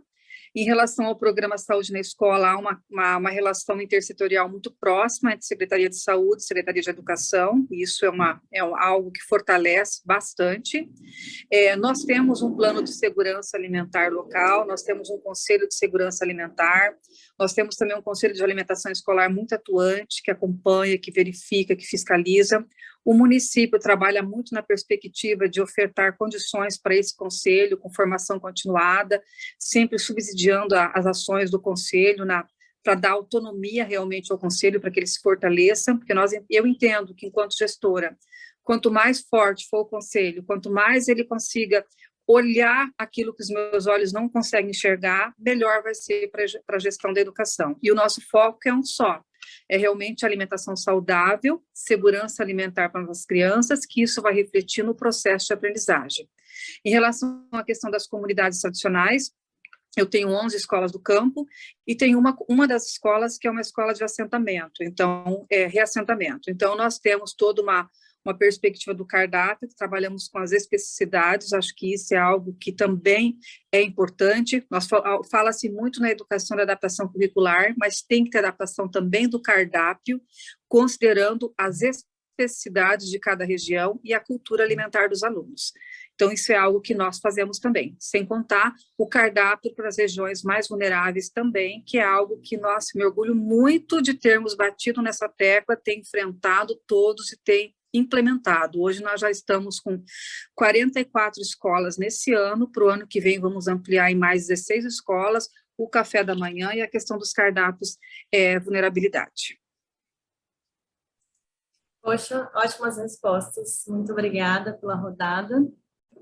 A nossa ideia agora é abrir um pouco para as cursistas, os cursistas, que a gente sabe que também têm experiências intersetoriais, que vocês pudessem fazer uma breve, 3 minutinhos, uma breve fala de algo interessante que pudesse complementar o debate. Eu vou começar aqui chamando uma que já se inscreveu previamente, mas fiquem à vontade aqui de falar, gostaria, e serão muito bem-vindas as experiências. Então, vou chamar o Distrito Federal, Carolina Gama e, se você puder somar, se vocês puderem falar um pouquinho da experiência de vocês, enquanto isso eu peço ao pessoal se inscrever. Obrigada, Michele, obrigada às palestrantes também, foram experiências maravilhosas que foram compartilhadas aqui conosco. Eu gostaria de agradecer muito, aprendi muito com vocês, e vou falar aqui brevemente sobre algumas experiências do Distrito Federal. Nós temos algumas experiências, mas eu vou destacar aqui a nossa Câmara Intersetorial de Segurança Alimentar e Nutricional, o nosso conselho também distrital, o nosso conselho do Distrito Federal, o PSE, o Grupo de Trabalho Intersetorial do PSE e o Fórum de Promoção da Alimentação Adequada e Saudável nas Escolas. Então, diferente da esfera federal, nós temos aqui no Distrito Federal o nosso CAISAN, né, DF.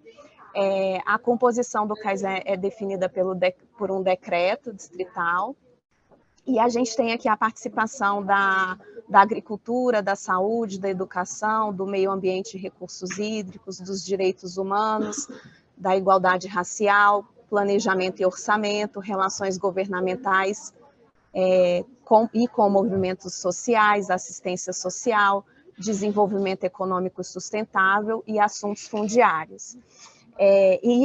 O Conselho, então, são todos esses atores também, todos esses representantes, mais a sociedade civil. E nós estamos justamente nessa semana trabalhando para a elaboração. Quinta e sexta nós teremos a nossa conferência, né, para a elaboração do nosso Plano Distrital de Segurança Alimentar e Nutricional, cujo tema a fome e a segurança alimentar e nutricional no Distrito Federal, do solo ao prato, avanços e desafios para a conquista da alimentação adequada e da soberania alimentar. Então, esse ano nós nos dedicamos muito à revisão do regimento interno do Conselho, eleição do presidente e preparação aqui para a conferência distrital para a elaboração do Plano Distrital de Segurança Alimentar e Nutricional.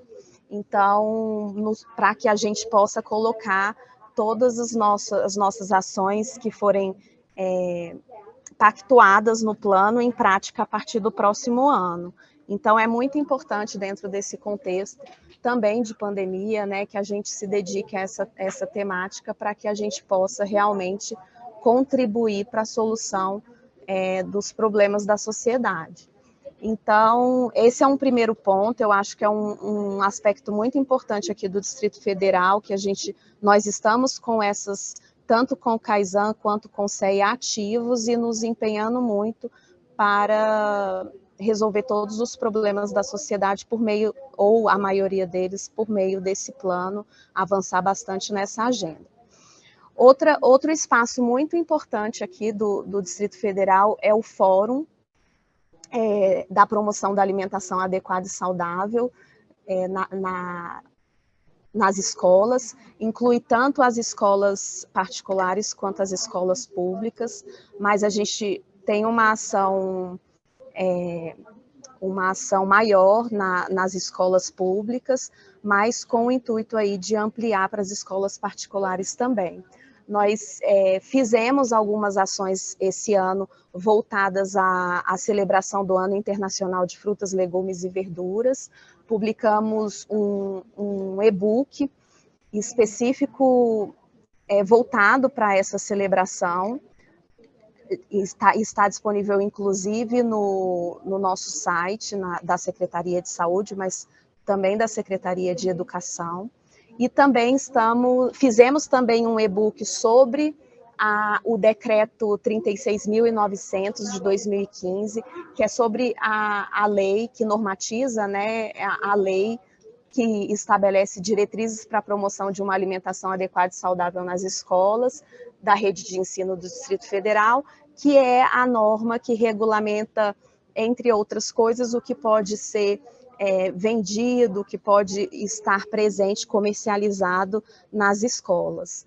Então, tem esse e-book que foi preparado, né, pelo fórum, mas também o fórum agora está se dedicando a uma revisão dessas normativas para que melhore ainda mais essa regulamentação e a fiscalização dentro das escolas do Distrito Federal.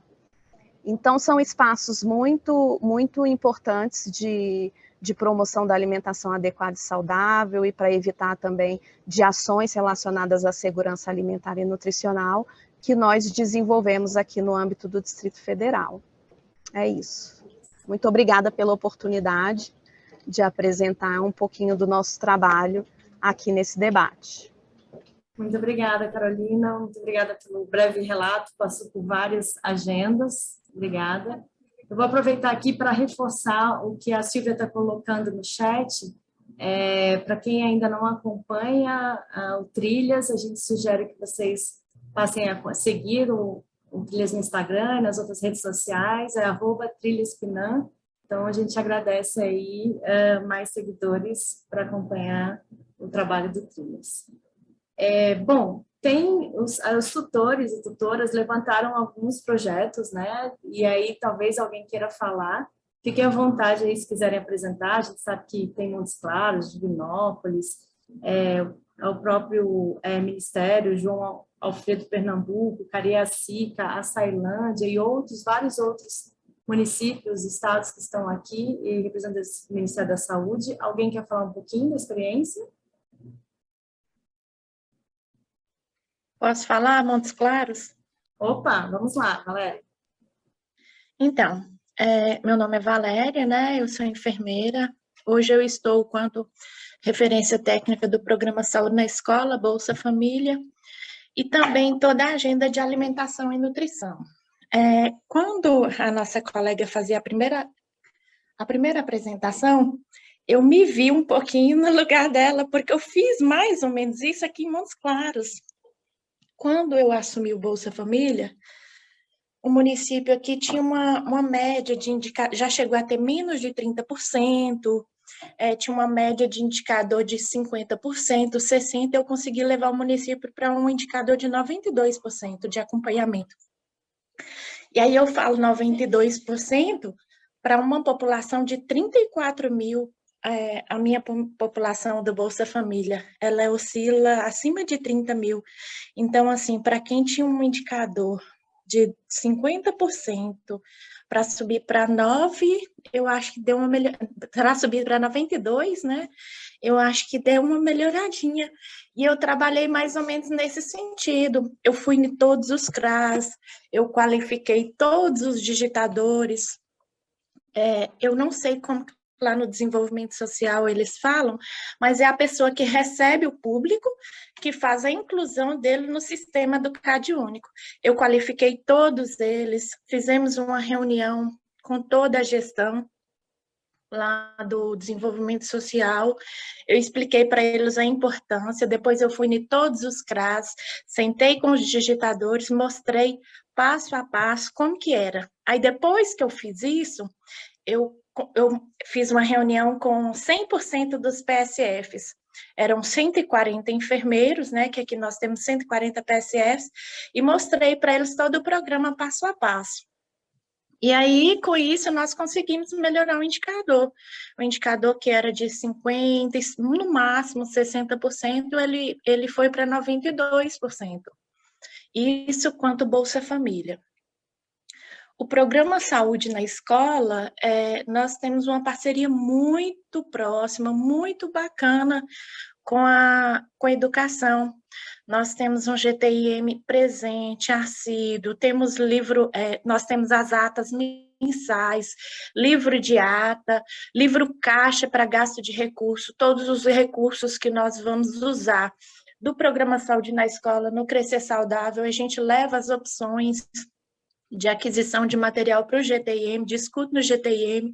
Se a gente não tem sugestão, eu abro um documento no Google Forms, disponibilizo para toda a atenção primária, peço sugestão de compra de material, a educação também faz mesmo desse jeito, a gente faz o filtro e faz a aquisição. Material chegando, no livro caixa, a gente prega as notas fiscais, dá baixa no recurso, entrou novo recurso, eu vou lá no fundo, dou entrada no livro caixa, Programa Saúde na Escola e Crescer, mais ou menos assim.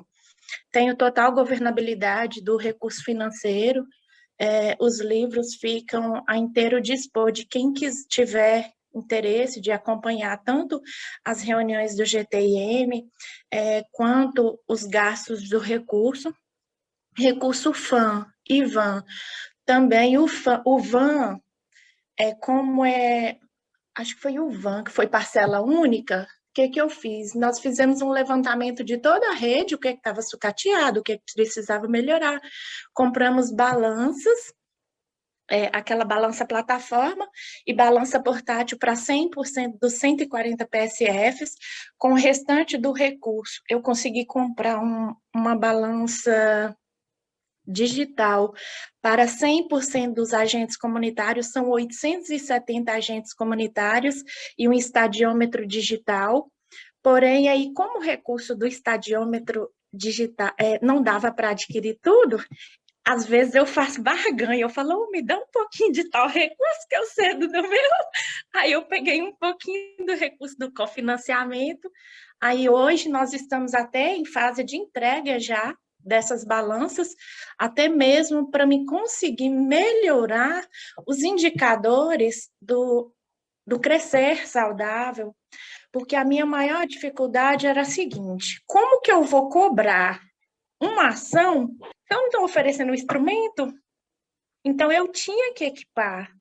E aí eu tenho essa visão de querer equipar. Compramos também, adquirimos também com esse recurso. Hoje nem usa muito, que é aquela pirâmide, né? Porém... Um minutinho, tá, Valéria? Oi? Um minutinho, se puder ir concluindo. Ah, tá. Adquirimos pirâmide, material didático, tudo que vocês pensarem assim que facilitava.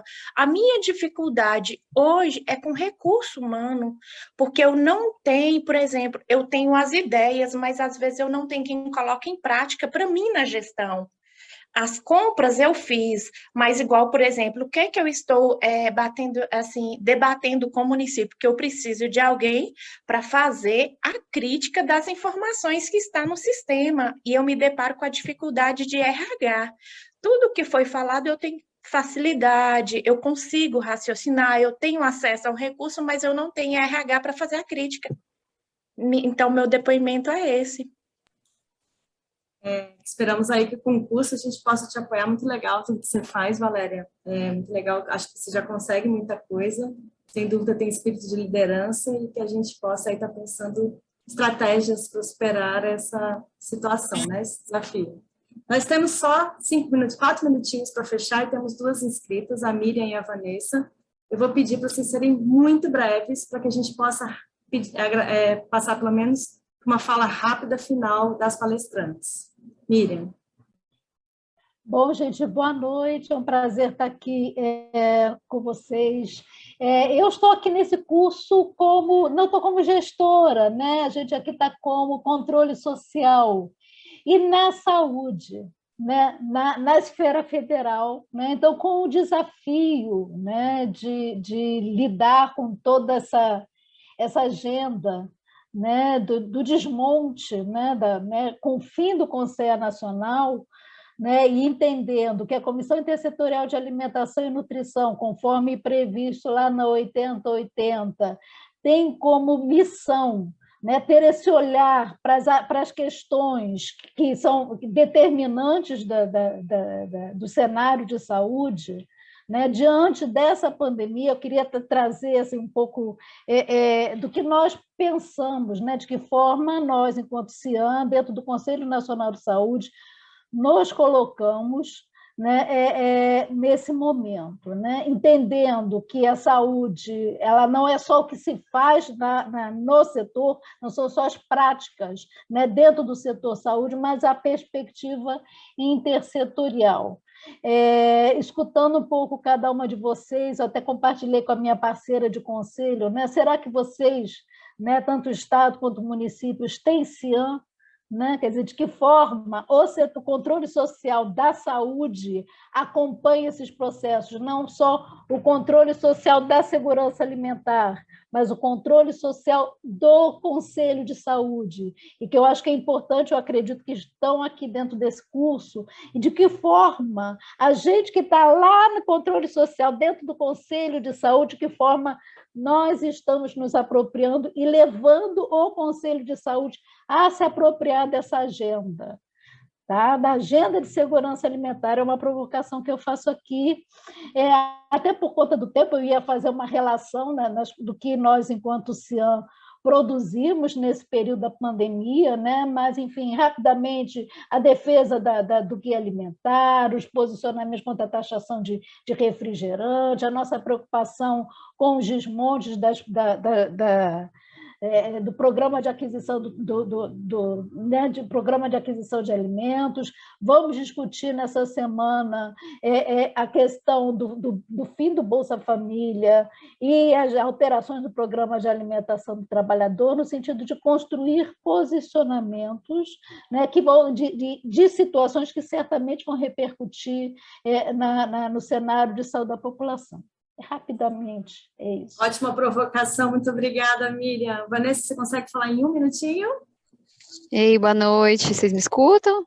Sim, super bem. Eu vou falar bem rapidinho mesmo, sou Vanessa, do município de Cariacica, sou nutricionista, área técnica, né, de alimentação e nutrição.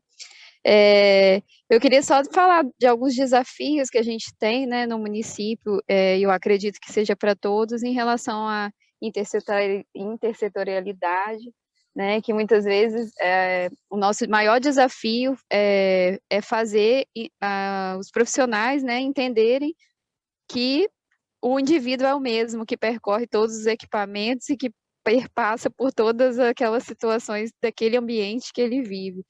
Então, o olhar integral, ele é bem difícil, né, de você conseguir fazer acontecer. E eu acho que é indispensável, né, para o cuidado. E aí, aqui no município, a gente tem tentado, né, de todas as formas, essas articulações para que aconteçam, mas muitas vezes a gente se sente uma andorinha sozinha. Mas a gente não pode deixar de bater as asas, né? E como a gente sempre fala, não ser pato, né? Tem que ser galinha e fazer e falar e mostrar o que a gente está fazendo para que as coisas aconteçam e que o apoio, né, tanto do conselho, o nosso apoio, mas o apoio também bilateral, né, dos conselhos, é super importante. E, infelizmente, aqui no município a Caizan ainda está bem desarticulada. Então, acho que de uma forma geral, queria agradecer também a oportunidade de estar participando do Trilhas e agradecer a todos que partilharam as experiências hoje, que vão fortalecer muito o nosso trabalho também. Muito obrigada. Falei rapidinho, mas acho que consegui sistematizar. Obrigada. E foi ótimo. E você trouxe uma questão muito importante, que é a gente divulgar o que faz, né? Sem dúvida. Bom, nosso tempo estourou, eu vou passar rapidinho para as palestrantes. A Maria Inês, você colocou uma pergunta no chat, peço desculpas, a gente vai ficar devendo, mas a secretária Márcia precisou sair. Então, eu vou passar aqui por uma despedida rápida e, mais uma vez, agradeço as palestrantes, para a Penha, para a Elane e para a Lília, e a gente encerra a atividade. Gostaria de agradecer mais uma vez o convite, foi uma tarde muito, além de ser um prazer de estar aqui com vocês, compartilhando a experiência do Mato Grosso. Foi ótimo rever Michele, Ana Cavalcante, eu vi ali muitos anos trabalhando juntos, né? E as experiências maravilhosas aí de Pernambuco, né? Do Paraná. Então, gostaria de agradecer e dizer que a Secretaria de Estado de Saúde de Mato Grosso está à disposição. Eu deixei o meu contato, então esse ano foi um ano muito legal, que a gente participou dos eventos de alguns estados também. Então, Mato Grosso também está aí colaborando com outros estados também, Rio de Janeiro, Maranhão. Então, a gente participou de alguns eventos, então a gente está à disposição e é só entrar em contato com a gente, tá bom? E que todos tenham um bom final de ano e uma ótima semana. Muito obrigada. Muito obrigada, Penha, muito obrigada mesmo. Elaine? Eu acho que hoje a gente sai daqui mais fortalecido, né? Foram muitas experiências, né? Muita informação divulgada para que a gente possa compartilhar e que a gente possa dividir e aplicar, né? Essas experiências expostas hoje. E só gratidão em ter essa oportunidade de falar sobre o trabalho do PSE Igaraçu, que é um trabalho que eu amo muito, eu sou apaixonada pelo que eu faço. Quando a gente gosta do que a gente faz, né, a gente está sempre atrás de melhoras. Eu acho que é isso, é só gratidão. Dá para perceber isso nos seus olhos, Mani. Isso é muito importante, a paixão. Lilian? Michele, eu também só quero agradecer, me despedir, agradecer essa oportunidade de conhecer essas experiências maravilhosas que vocês trouxeram aqui, muito importantes para a gente ver como a segurança alimentar e nutricional está acontecendo na prática, e depois também as experiências compartilhadas na sequência pelas pessoas aqui do curso. É bem importante para a gente saber como as pessoas estão se organizando na batalhando aí no dia a dia, né, com todas as dificuldades, para poder garantir a segurança alimentar e nutricional, olhar desde a produção de alimentos até o consumo, né, então só tenho a agradecer por essa oportunidade que vocês me deram hoje, Michele, e parabéns pelo trabalho, mais uma vez, tanto do grupo do grupo aí da UNB que está trabalhando, né, você, a Patrícia, a Elisabetta, como também do Ministério da Saúde por esse apoio, né, por essa proposta e esse apoio, muito importante nesse momento. Obrigada, Michele, e toda a equipe. Gente, em nome aí dos tutores, tutoras do curso, em nome do curso Trilhas, com todo o apoio, né, e financiamento do Ministério da Saúde, apoio da OPAS, a gente agradece esse momento, agradece aos participantes, aos palestrantes, e que a gente possa sair daqui com muita energia para inventar, abrir frentes, fazer parceiros intersetoriais e fortalecer a nossa agenda. Obrigada.